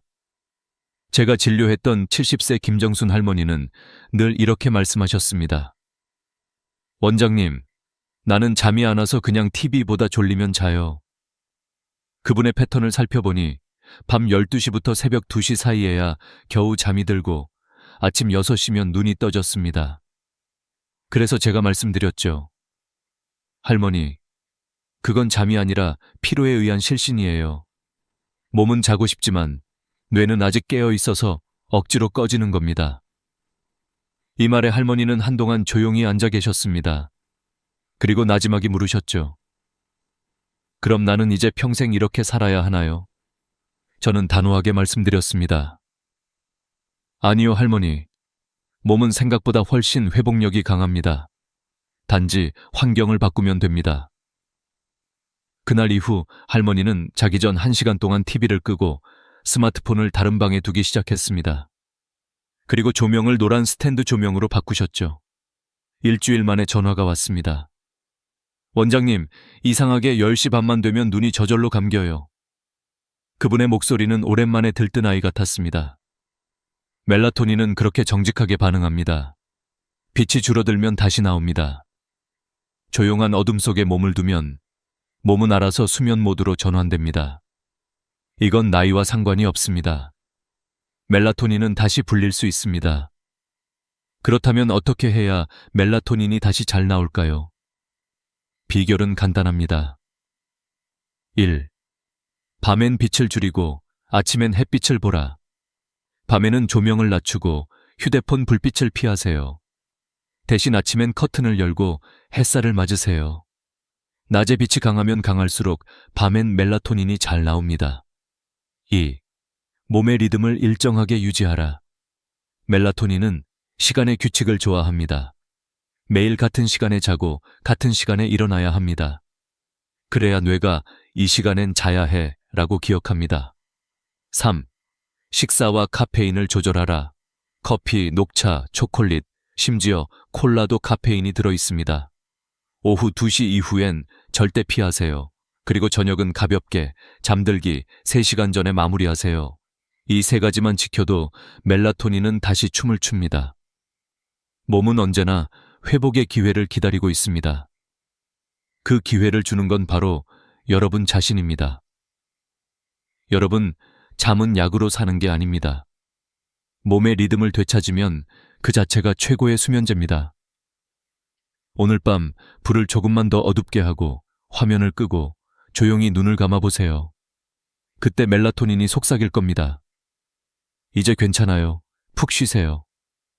그리고 내일 아침 아마 이런 말이 절로 나올 겁니다. 아, 오늘은 진짜 잘 잤다. 이제 여러분께 정말 중요한 이야기를 드리겠습니다. 잠을 못 자는 진짜 이유는 단순히 멜라토닌이 부족해서만이 아닙니다. 그보다 더 깊은 원인이 있습니다. 바로 몸속 시계가 고장났기 때문입니다. 우리는 눈으로 시계를 보지 않아도 지금 낮인지 밤인지를 스스로 압니다. 이걸 가능하게 해주는 것이 바로 생체 시계, 즉 바이오리듬입니다. 이 시계는 우리 몸의 모든 장기와 세포가 하루 24시간을 기준으로 일정한 리듬을 유지하도록 도와줍니다. 아침엔 혈압을 올려 하루를 시작하게 만들고 저녁엔 천을 낮춰 잠을 유도하죠. 그런데 나이가 들면 이 시계의 바늘이 조금씩 틀어집니다. 낮과 밤의 구분이 흐려지고 몸이 지금은 깨어 있어야 하는지 자야 하는지를 헷갈려하기 시작합니다. 72세 이영주 어르신의 이야기를 해볼까요? 이분은 늘 새벽 3시나 4시에 눈이 떠졌습니다. 원장님, 아무리 늦게 자도 꼭 그 시간에 깨요. 마치 알람이 울린 것처럼요. 그분은 자신이 새벽형 인간이 된 줄 알았습니다. 하지만 진짜 이유는 생체 시계가 새벽 4시로 고정돼 있었기 때문입니다. 몸이 스스로 잘못된 시간에 맞춰져 버린 거죠. 이런 현상은 스트레스나 생활 리듬의 변화로 쉽게 생깁니다. 예를 들어, 젊었을 때는 매일 일정한 시간에 출근하고 퇴근했지만 은퇴 후엔 일정이 사라집니다. 아침에 늦게 일어나고 낮에 잠깐 자고 밤엔 TV를 보며 시간을 보내죠. 결국 몸은 혼란에 빠집니다. 지금이 낮인가 밤인가.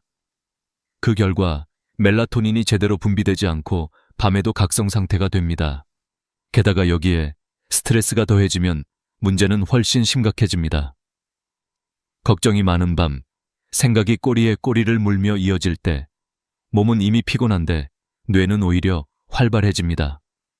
수면은 내려가는 과정인데 스트레스는 뇌를 계속 켜는 신호입니다. 저는 종종 이렇게 설명합니다.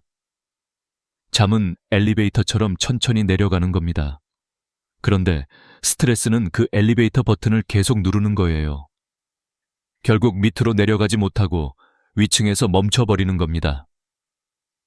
70대 정영호 어르신은 아내를 먼저 떠나보내고 난 후 그날 이후로 한 번도 편히 잠든 적이 없다고 했습니다. 이상하게 누워도 잠이 안 와요. 눈만 감으면 생각이 밀려옵니다. 저는 어르신께 이렇게 말씀드렸습니다. 그건 잠이 오지 않는 게 아니라 마음이 아직 깨어 있는 겁니다. 사람의 마음은 불안하면 뇌에게 위험하다는 신호를 보냅니다. 그 신호가 끊기지 않으면 뇌는 결코 수면 모드로 들어가지 못합니다. 그럼 어떻게 해야 할까요? 첫째, 마음의 긴장을 내려놓는 연습이 필요합니다. 잠자기 전 10분만이라도 조용히 앉아 숨을 천천히 들이마시고 내쉬는 겁니다. 후 하는 한숨이 아니라 코로 4초 동안 들이쉬고 입으로 6초 동안 천천히 내쉬는 것. 이 단순한 호흡만으로도 부교감 신경이 활성화되면서 뇌가 이제 쉬자고 인식합니다. 둘째, 감정의 배출구를 만들어야 합니다. 걱정이나 두려움을 마음속에만 담아두면 그게 밤에 커집니다. 그래서 저는 환자들에게 걱정 노트를 권합니다. 잠들기 전 그날 떠오르는 생각을 짧게 적는 겁니다. 오늘도 잠이 잘 올까 걱정된다. 내일 병원비가 부담된다. 이렇게 적고 나면 이상하게 마음이 조금 가벼워집니다. 뇌가 그 걱정을 종이에 넘겨준 거죠. 셋째, 낮의 활동을 회복해야 합니다. 많은 어르신들이 이젠 몸을 쓰기 싫다고 말씀하십니다. 하지만 움직이지 않으면 밤에 피곤함이 쌓이지 않습니다. 몸이 쓸 일이 없는데 굳이 잠들 이유도 없는 거죠. 잠은 노동의 보상입니다. 몸이 오늘 하루 고생했다고 느낄 때 비로소 찾아오는 친구예요. 73세 김병태 어르신은 이런 말을 했습니다. 원장님, 요즘은 잠이 안 와서 새벽까지 뉴스만 봅니다. 그래서 저는 권했습니다. 뉴스 대신 아침마다 동네 한 바퀴 걸으세요. 3주 뒤 어르신은 웃으며 말씀하셨습니다. 요즘은 저녁만 되면 눈이 스르르 감겨요. 이렇듯 몸의 시계는 빛, 리듬, 감정 세 가지로 움직입니다. 이 셋 중 하나만 망가져도 전체가 흔들립니다. 그러니 여러분, 잠이 오지 않는다면 약을 찾기 전에 먼저 물어보세요. 내 몸의 시계는 지금 몇 시인가? 만약 그 시계를 다시 맞출 수 있다면 그날 밤 당신의 몸은 스스로 불을 끄고 아침이 올 때까지 단 한 번도 깨지 않을 겁니다. 그리고 그 다음 날 눈을 뜨며 이런 말이 절로 나올 겁니다. 오늘은 정말 마음이 편하다. 이제부터는 여러분이 가장 궁금해하실 부분. 그래서 도대체 어떻게 해야 밤 10시부터 아침 6시까지 통잠을 잘 수 있나요? 그 해답을 구체적으로 알려드리겠습니다. 제가 40년 동안 환자들을 만나며 내린 결론은 단순합니다. 잠은 환경이 만든다. 수면제보다 강력한 약은 없습니다. 하지만 약보다 더 강력한 건 환경의 힘입니다. 그 첫 번째 비결은 바로 수면의 리듬을 만드는 것입니다. 잠은 갑자기 찾아오는 게 아닙니다. 몸이 지금은 자야 해 라는 신호를 기억할 때 자연스럽게 찾아옵니다. 그래서 저는 이렇게 말합니다. 졸릴 때 자지 말고 자야 할 때 자라. 많은 어르신들이 이렇게 말씀하십니다. 나는 졸릴 때 자요. 안 졸리면 그냥 TV보다 자요. 하지만 그건 몸의 리듬을 더 망가뜨리는 습관입니다. 졸릴 때 자면 오늘은 새벽 1시에, 내일은 11시에, 그 다음 날은 2시에 자게 됩니다. 이렇게 되면 몸은 언제 잠들어야 할지 혼란에 빠집니다.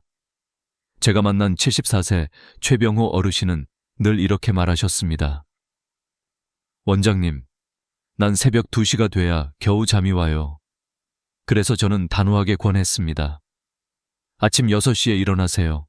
그리고 아무리 졸려도 낮엔 누워있지 마세요. 처음 며칠은 너무 피곤했다고 하셨죠.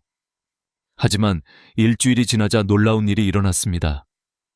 밤 10시가 되면 자연스럽게 졸음이 밀려오고 새벽 6시까지 한 번도 깨지 않았다고 하셨습니다. 그게 바로 몸의 시계가 다시 맞춰진 신호입니다.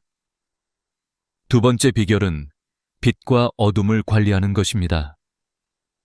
잠은 어둠이라는 신호를 받아야 시작됩니다. 조명이 너무 밝으면 뇌는 아직 낮이라고 착각하죠. 그래서 잠자기 전 1시간은 조명을 최대한 줄이세요. 밝은 형광등 대신 노란빛 스탠드 하나면 충분합니다. 그리고 TV나 스마트폰은 절대 금지입니다. 나는 드라마 보다가 잠들어요 라고 말씀하시는 분들 많지만 그건 진짜 잠이 아니라 피로로 인한 쓰러짐입니다. 화면 불빛은 멜라토닌 분비를 완전히 차단합니다. 심지어 그 효과는 30분 이상 지속되기 때문에 드라마가 끝나고 불을 꺼도 뇌는 여전히 깨어 있습니다. 제가 진료한 김말순 할머니는 밤마다 드라마를 보시다 새벽 2시에야 잠드셨습니다.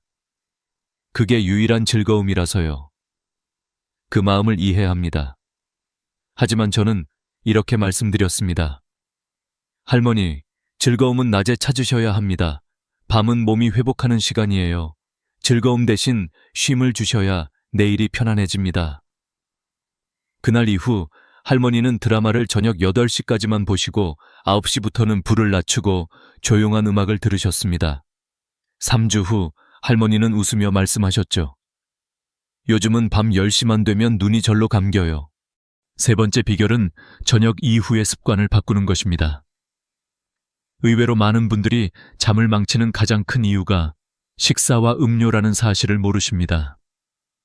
저녁 식사를 7, 8시에 하고 과일이나 커피를 마시며 TV를 보는 게 일상인 분들 많죠. 하지만 이게 바로 밤잠을 깨우는 주범입니다.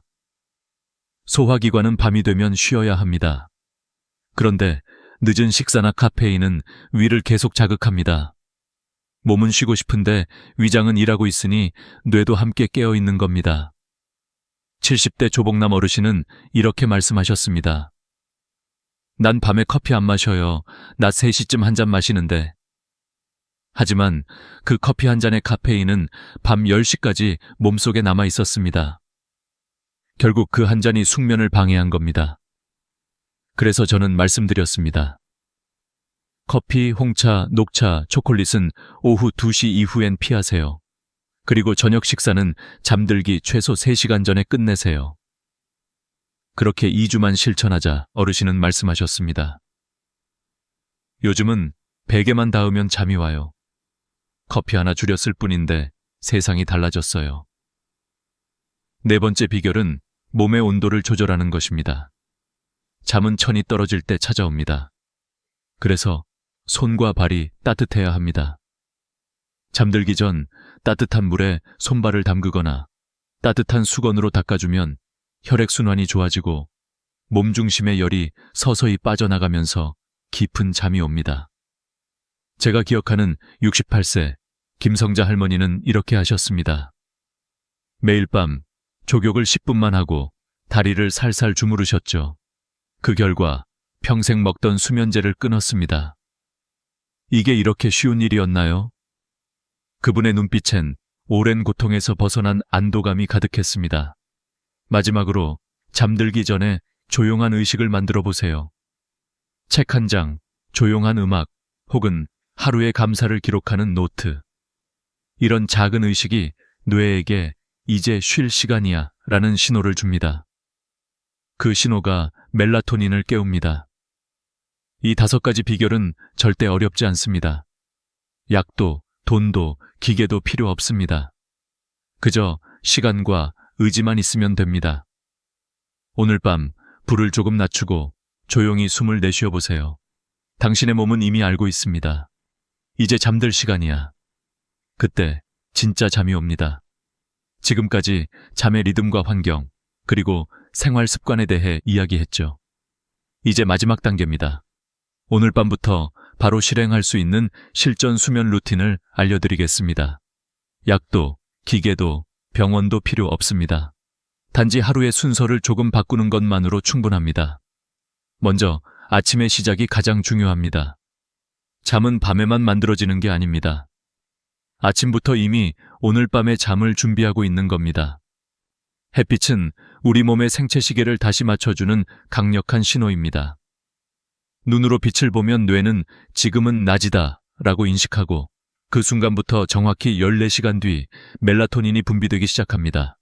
즉, 아침 7시에 햇빛을 보면 밤 10시에 졸음이 찾아오는 시스템이 작동하는 거죠. 그래서 저는 환자들에게 항상 이렇게 말합니다. 아침엔 약보다 햇빛을 먼저 드세요. 창문을 열고 햇살을 10분만 쬐세요. 밖에 나가 베란다에 앉아 계셔도 좋고 간단히 산책하셔도 좋습니다. 햇빛은 무료지만 그 효과는 수면제보다 훨씬 강력합니다. 그리고 낮 동안엔 몸을 조금이라도 움직이세요. 몸이 오늘 수고했다는 느낌을 받아야 밤에 깊이 잠듭니다. 가벼운 산책, 계단 오르기, 마당 쓸기, 손주와 함께 놀기. 이 모든 게 최고의 수면 준비 운동입니다. 움직이지 않으면 몸은 피곤하지 않습니다. 피곤하지 않으면 잠들 이유가 없죠. 하지만 한 가지 주의할 점이 있습니다. 오후 6시 이후엔 무리한 운동은 피하세요. 격한 활동은 몸의 천을 높이고 뇌를 각성시켜 오히려 잠을 방해합니다. 운동은 아침이나 오후 3시 이전이 가장 좋습니다. 그때의 햇빛과 움직임이 멜라토닌 분비를 촉진하기 때문이죠. 다음으로 낮잠 관리입니다. 낮잠은 좋습니다. 하지만 적당히 자야 합니다. 2030분 이내라면 뇌의 피로를 풀어주지만 1시간 이상 자면 밤잠이 사라집니다. 낮잠이 길면 몸은 이미 회복했다고 착각하죠. 그래서 밤에는 졸리지 않습니다. 제가 진료한 76세 박성희 할머니는 매일 오후 4시에 낮잠을 2시간씩 주무셨습니다. 원장님, 밤에 잠이 안 와요. 당연했습니다. 그래서 저는 이렇게 말씀드렸습니다. 할머니, 낮잠은 30분만 자세요. 그 대신 낮잠 전엔 커튼을 열고 햇빛을 보세요. 빛을 보면 몸은 아직 낮이야라고 인식해서 생체 리듬이 무너지지 않습니다. 그 조언을 지키신 뒤 할머니는 놀라운 변화를 경험하셨습니다. 밤 10시 전에 스르르 잠들고 새벽까지 깨지 않았죠. 이제 잠자기 전 1시간, 이것이 결정적인 시간입니다. 저는 이 시간을 몸을 눕히기 전 마음을 눕히는 시간이라고 부릅니다. 이때 해야 할 일은 단 3가지입니다. 첫째, 조명을 낮추세요. 밝은 불빛은 뇌를 자극합니다. 따뜻한 노란빛의 조명을 하나만 켜두세요. 그게 이제 밤이야 라는 신호가 됩니다. 둘째, 소리를 멈추세요. 뉴스, 드라마, 유튜브 같은 자극적인 소리는 뇌를 계속 깨웁니다. 대신 잔잔한 클래식, 자연의 소리 혹은 조용한 명상 음악이 좋습니다. 이때 가장 좋은 소리는 당신의 호흡 소리입니다.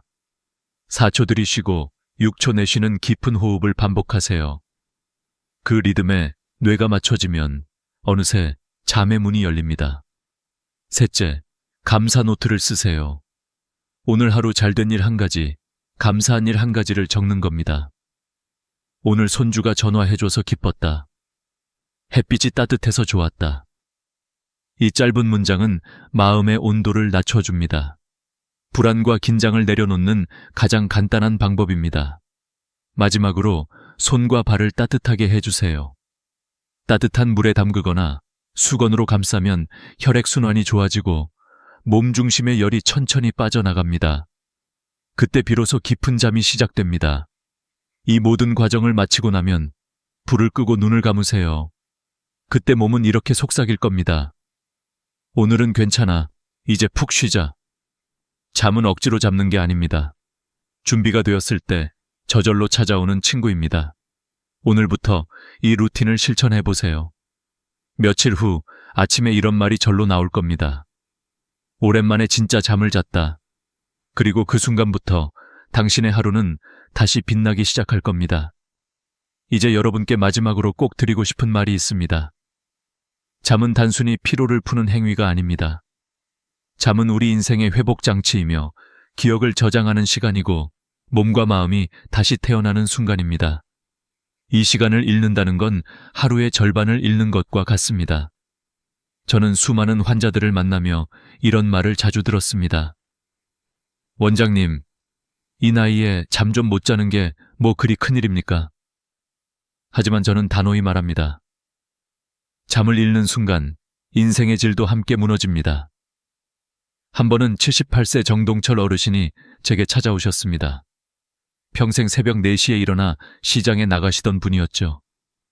이젠 일도 안 하는데도 그 시간이면 눈이 떠져요. 밤새 뒤척이다가 새벽엔 포기합니다. 그분의 눈은 피곤함으로 붉게 물들어 있었습니다. 제가 권해드린 건 약이 아니었습니다. 아침 햇빛, 규칙적인 산책, 저녁 식사 시간 조절, 그리고 잠들기 전 조용한 루틴, 그 단순한 4가지였습니다. 3주 후 그분은 다시 병원에 오셨습니다.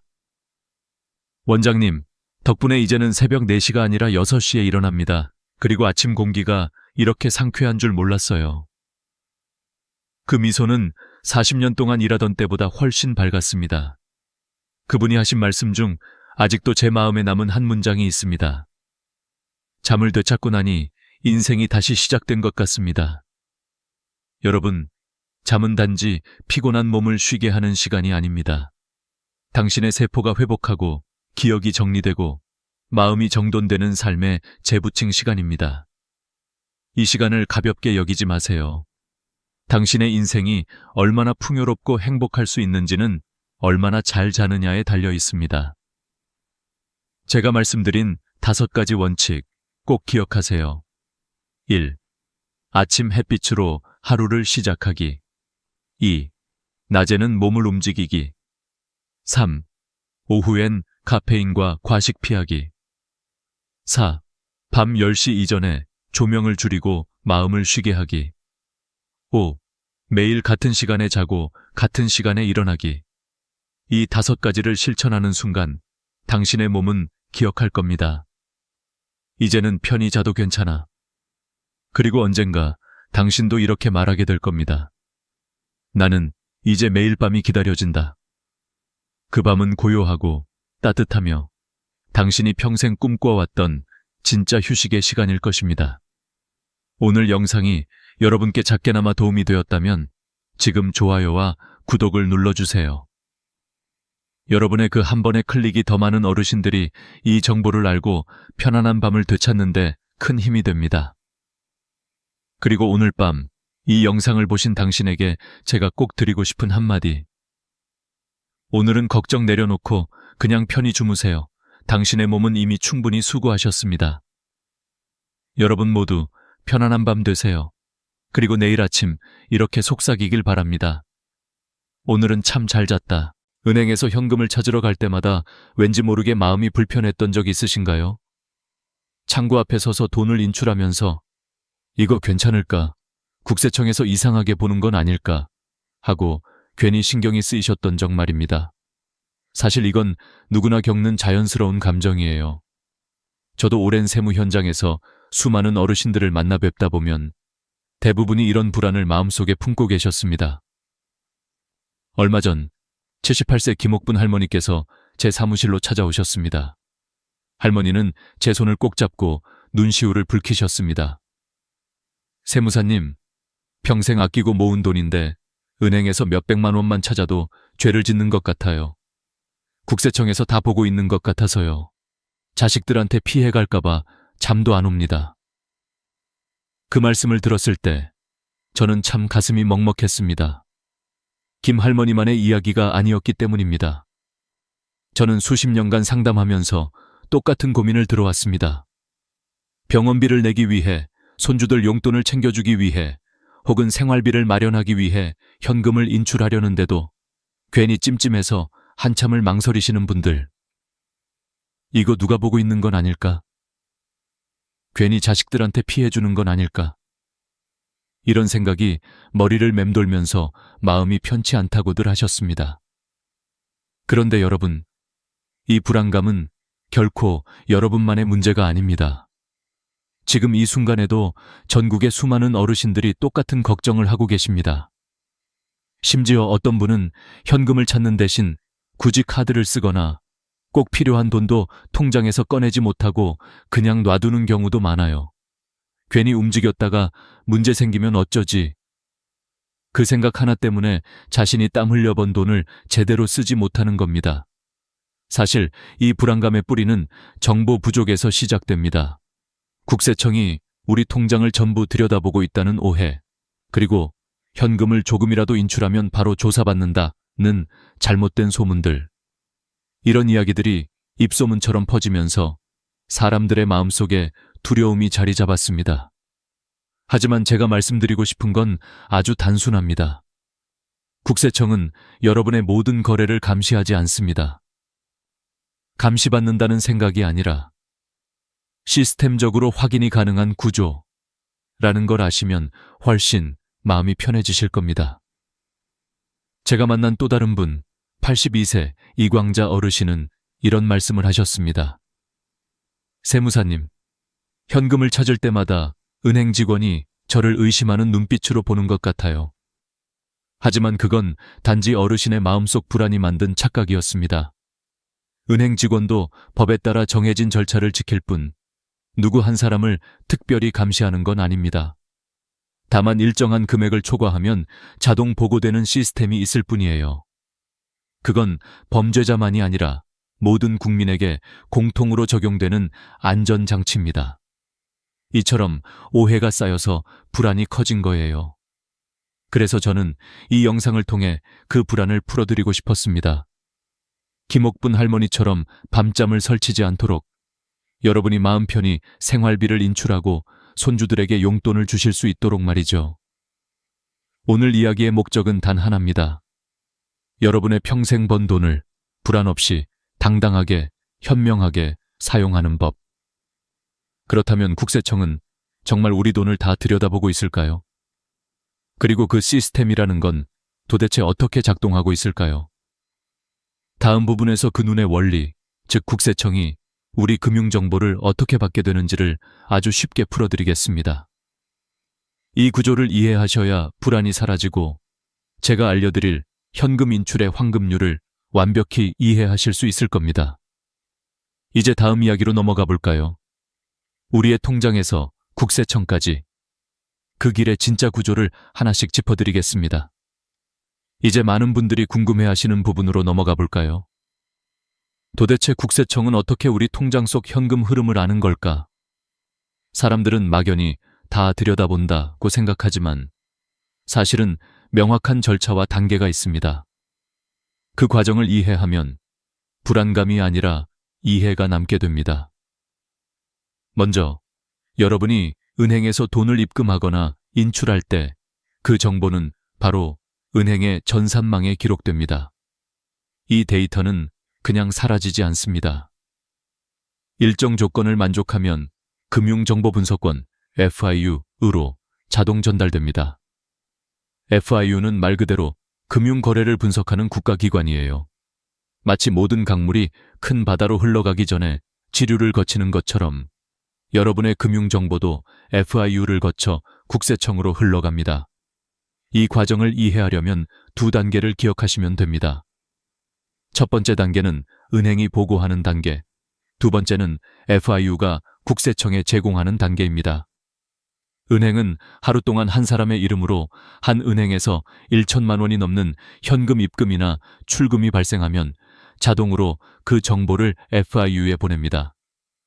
이게 바로 고액 현금 거래 보고제도, 즉 고액 거래는 자동으로 찍힌다는 시스템이에요. 은행 직원이 몰래 숨길 수도 없고 고객이 그냥 조용히 해주세요 라고 부탁해도 불가능합니다.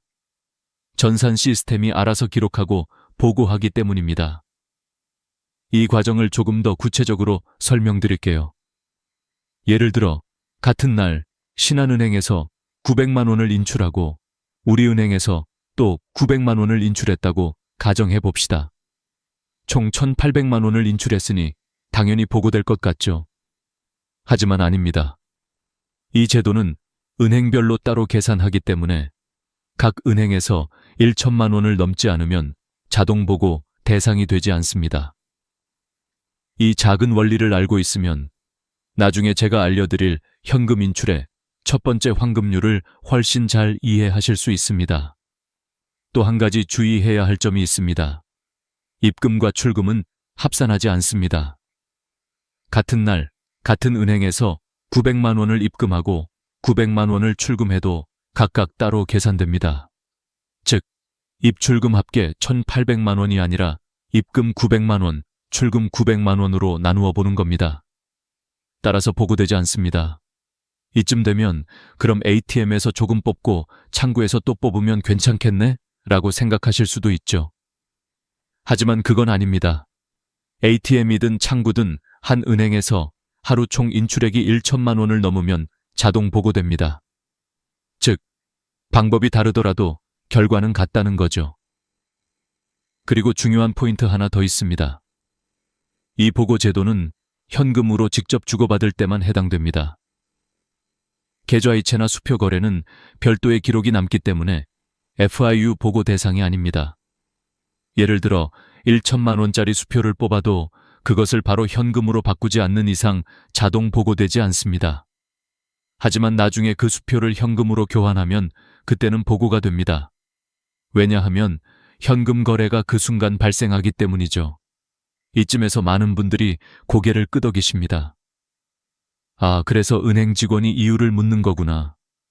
맞습니다.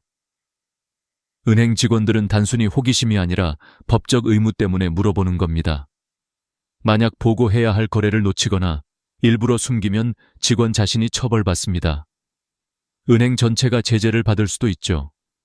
그래서 그들은 고객을 의심하려는 게 아니라 자신의 책임을 지키기 위해 신중하게 일하는 것입니다. 이제 여러분의 거래 정보가 FIU에 전달되면 FIU는 그 정보를 분석하고 필요한 기관에 제공합니다.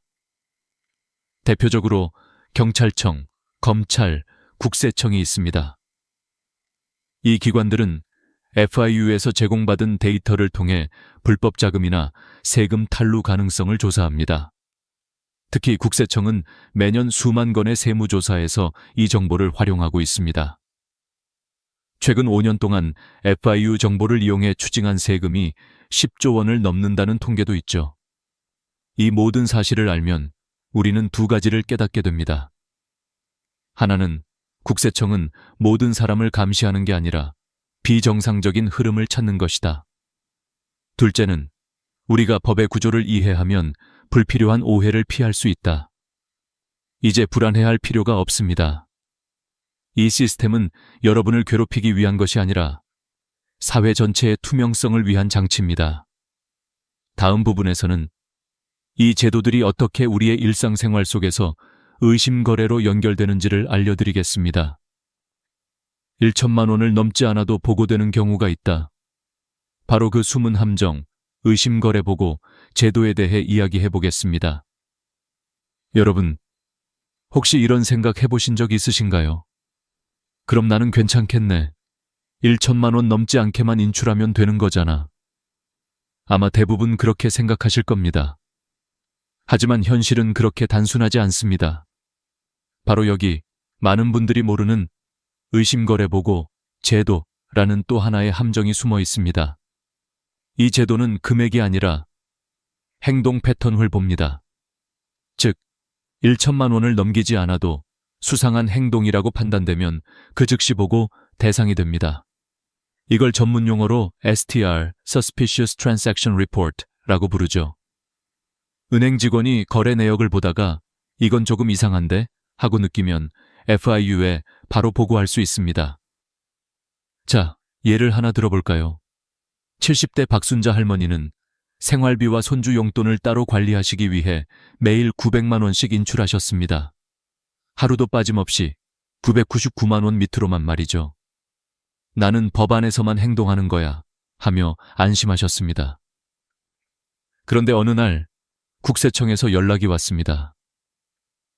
최근 현금 인출 패턴이 비정상적으로 반복되고 있어 조사 필요성이 있다. 할머니는 너무 놀라서 잠을 이루지 못하셨죠. 왜 이런 일이 생겼을까요? 은행 전산망은 단순히 금액만 보는 게 아니라 빈도와 패턴을 함께 분석합니다. 매일같이 900만 원씩 똑같은 금액을 인출한다면 누가 봐도 일부러 1천만 원을 피하려는 꼼수로 보일 수 있습니다. 이건 법적으로 쪼개기 인출이라 불리며 명백한 의심거래 패턴으로 분류됩니다. 은행 직원은 이런 패턴을 발견하면 FIU에 즉시 보고해야 합니다. 그게 그들의 의무이기 때문이죠. 그리고 여기서 중요한 사실 하나. 의심거래는 금액이 적더라도 보고될 수 있습니다. 예를 들어 매일 100만 원씩 뽑지만 그 돈의 사용처가 불분명하거나 일정 주기로 반복되는 경우에도 보고 대상이 될 수 있습니다. 은행 직원은 고객의 연령, 직업, 소득 수준, 그리고 거래 패턴을 종합적으로 고려해서 판단합니다. 즉, 같은 900만 원이라도 누가, 어떤 목적으로, 어떻게 인출했는가에 따라 결과가 달라지는 겁니다. 제가 예전에 상담했던 75세 이만수 어르신의 경우도 비슷했습니다. 이 어르신은 자신이 모아둔 현금을 조금씩 나눠 자녀에게 직접 주고 싶으셨습니다. 그래서 매주 900만 원씩 인출해 현금으로 손에 쥐어주셨죠. 결국 한 달도 안 되어 국세청에 연락을 받았습니다. 이건 증여 의심 거래로 분류되었습니다. 정당한 부모의 마음이었지만 시스템은 그렇게 따뜻하지 않았습니다. 은행 직원 입장에서 생각해보면 이런 보고를 안 하면 오히려 처벌받을 수도 있습니다. 의심 거래를 보고하지 않으면 수천만 원의 과태료나 징계를 받을 수 있고 허위 보고를 하면 형사 처벌까지 가능하죠. 그래서 그들은 의심되는 거래를 보면 반드시 보고해야 합니다. 설마 나까지? 라고 생각하시면 안 됩니다. 누구라도 그 기준에 걸릴 수 있습니다. 이쯤 되면 아마 이런 질문이 떠오르실 겁니다. 그럼 나는 도대체 어떻게 해야 안전한 거야? 바로 그 부분을 이제 알려드리려 합니다. 불필요한 의심을 피하고 국세청의 오해 없이 현금을 현명하게 인출하는 방법 즉, 여러분의 평생 모은 돈을 안전하게 지키는 세 가지 황금률입니다. 첫 번째 황금률은 아까 말씀드린 고액 현금 거래 제도를 영리하게 활용하는 겁니다. 하루에 한 은행에서 1천만 원이 넘지 않게 인출하되 여러 은행으로 나누어 거래하는 방식이죠. 두 번째는 인출 주기를 줄이고 일정한 패턴을 유지하는 것입니다. 셋째는 본인의 소득 수준에 맞는 금액만 인출하는 것. 이 세 가지 원칙을 정확히 지키면 불필요한 의심도, 불안도, 세무조사도 피할 수 있습니다.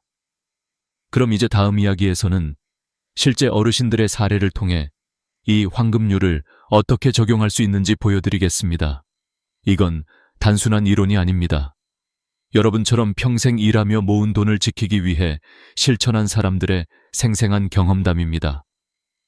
귀찮더라도 알고 하면 마음이 편하다. 이 한마디가 다음 이야기를 여는 열쇠가 될 것입니다. 제가 오늘 말씀드릴 첫 번째 황금률은 아주 간단하지만 수많은 어르신들의 마음을 평안하게 만들어준 핵심 비법입니다. 바로 한 은행에 돈을 몰지 말고 여러 은행에 나누어 인출하라. 이 말이 단순한 장고회처럼 들릴지 모르지만 실제로는 세무조사를 피하는 가장 합법적이고 똑똑한 방법입니다. 앞서 말씀드렸듯이 국세청이 자동으로 감지하는 기준은 한 은행에서 하루 동안 1천만 원 이상 현금을 입출금했을 때입니다. 그러니까 예를 들어 여러분이 이번 달에 병원비나 생활비로 2천만 원 정도 현금이 필요하다고 해볼까요? 많은 분들이 이렇게 하십니다.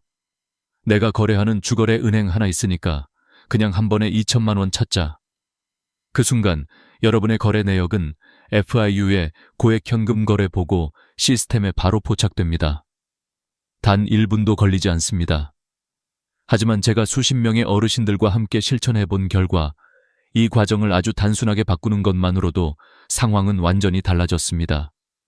어떻게 하냐고요?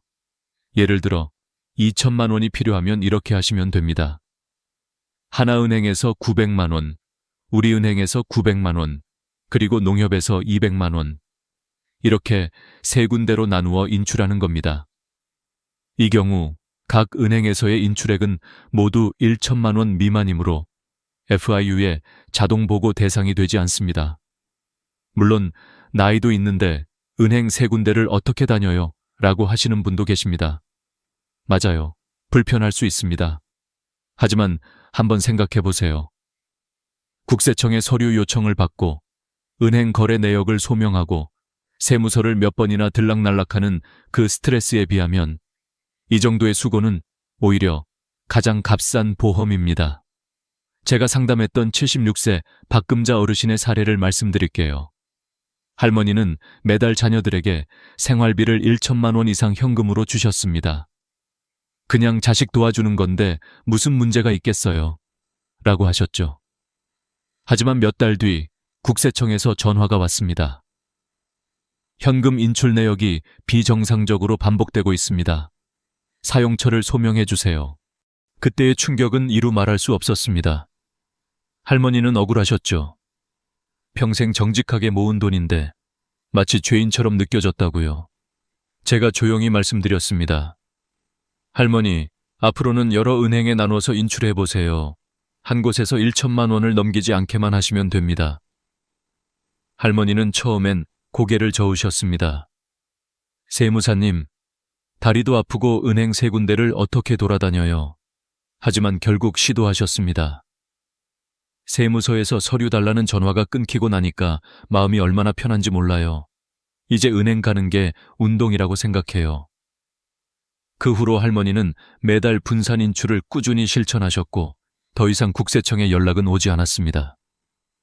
여러분, 중요한 건 한 번의 편함이 평생의 불안으로 돌아올 수 있다는 사실입니다.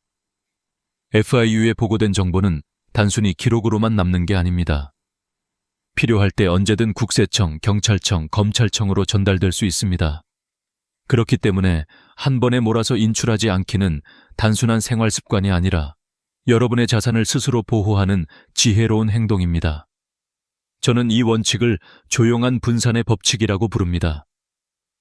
은행 세 곳만 적절히 활용해도 불필요한 시선과 조사에서 벗어날 수 있습니다.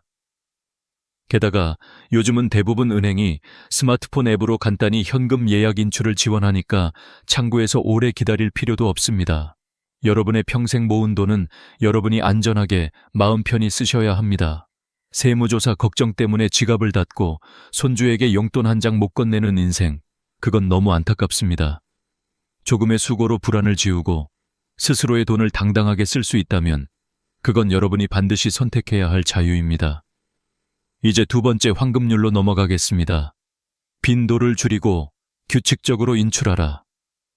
매일 조금씩 뽑는 습관이 오히려 위험하다는 사실 알고 계셨나요? 다음에서는 그 이유를 구체적인 사례와 함께 알려드리겠습니다. 이제 두 번째 황금률로 넘어가 봅시다. 자주 뽑지 말고 정해진 날에 규칙적으로 인출하라. 이건 제가 세무 상담을 하면서 가장 자주 드리는 조언 중 하나입니다. 왜냐하면 많은 분들이 모르는 사이에 습관적인 소액 인출이 오히려 국세청의 의심을 부르는 원인이 되기 때문이에요. 어르신들 중에는 이런 분들이 많습니다. 나는 하루에 필요한 만큼만 조금씩 뽑았으니까 괜찮아요. 한 번에 큰 돈을 찾으면 불안하잖아요. 맞습니다. 마음은 충분히 이해됩니다. 하지만 시스템은 그렇게 생각하지 않습니다. 매일같이 또는 이틀 간격으로 반복되는 현금 인출 패턴은 비정상 거래로 인식될 가능성이 높습니다. 그 이유는 간단합니다. 은행 입장에서는 이 사람이 도대체 왜 이렇게 자주 현금을 찾을까 하는 의문이 생기기 때문이죠. 제가 상담했던 김영수 할머니의 이야기를 해볼게요. 할머니는 시장에서 반찬 가게를 운영하셨습니다.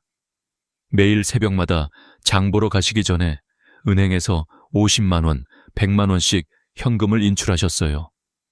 그날 필요한 재료비만 딱 찾았으면 깔끔하잖아요.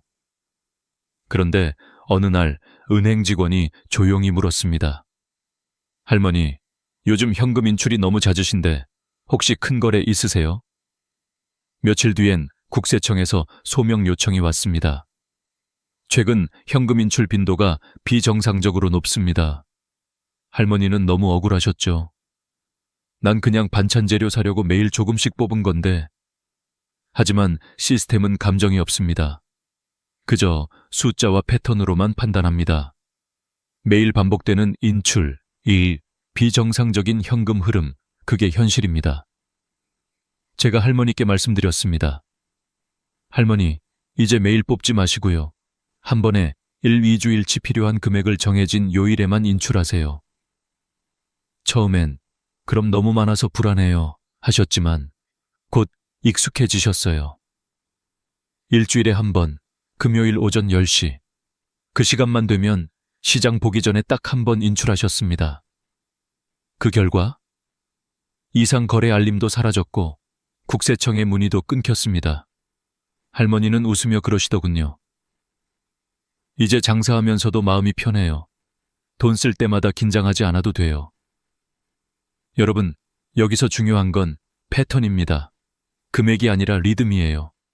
우리 몸이 일정한 리듬으로 움직일 때 건강을 유지하듯 우리의 금융생활도 일정한 리듬으로 유지될 때 정상적으로 인식됩니다. 즉, 예측 가능한 규칙성. 이 핵심이에요. 갑자기 불규칙하게 인출하거나 매일매일 반복하는 건 위험 신호로 간주될 수 있습니다. 한 달에 한 번 혹은 격주에 한 번. 그 일정만 잘 정해두면 은행 직원도 이건 정기적인 생활비 출금이구나 하고 자연스럽게 받아들입니다. 예를 들어 이렇게 해보세요. 매달 1일 혹은 15일. 그날을 생활비 인출의 날로 정하는 겁니다. 한 번에 800만 원 혹은 900만 원 정도를 인출해두고 그 돈으로 병원비, 장보기, 손주 용돈까지 관리하시면 됩니다. 이렇게 하면 인출 횟수는 줄지만 사용의 편의성은 그대로 유지됩니다. 무엇보다 은행 시스템에서 여러분의 거래 패턴이 안정적으로 인식됩니다. 또 하나의 팁이 있습니다. 인출 시 반드시 용도 메모를 남기세요. 은행 창구에서 이 돈은 생활비로 사용할 겁니다. 혹은 병원비로 쓸 예정입니다. 라고 한마디 남기면 그 메모가 내부 기록에 남습니다. 나중에 혹시 소명 요청이 와도 이미 용도 확인이 된 거래로 처리되기 때문에 불필요한 조사를 막을 수 있습니다. 제가 만난 수많은 어르신들이 이 원칙 하나만 바꿨을 뿐인데 세무조사 걱정 없이 마음이 편해졌다고 말씀하셨어요. 그 이유는 단순합니다. 규칙적으로 예측 가능한 방식으로 움직이면 의심의 여지가 사라지기 때문이죠. 여러분도 오늘부터 이렇게 해보세요. 매일 조금씩 뽑던 습관, 한 달 1, 2회로 줄이기, 인출 요일과 시간을 고정하기, 인출할 때 용도 한 줄 메모 남기기, 이 세 가지만 지키셔도 국세청이 여러분을 정상적인 거래자로 인식하게 됩니다. 이제 세 번째이자 마지막 황금률로 넘어가겠습니다. 내 소득 수준과 자산 규모에 맞는 금액만 인출하라. 이 부분은 많은 분들이 놓치지만 가장 치명적인 실수의 원인이 됩니다. 다음 이야기에서는 실제로 국세청에 의심을 산 사례와 함께 그 이유를 구체적으로 말씀드리겠습니다. 이제 마지막 세 번째 황금률입니다. 앞에 두 가지가 얼마나와 어떻게 자주의 문제였다면 이번에는 누가 얼마를 인출하느냐의 문제입니다.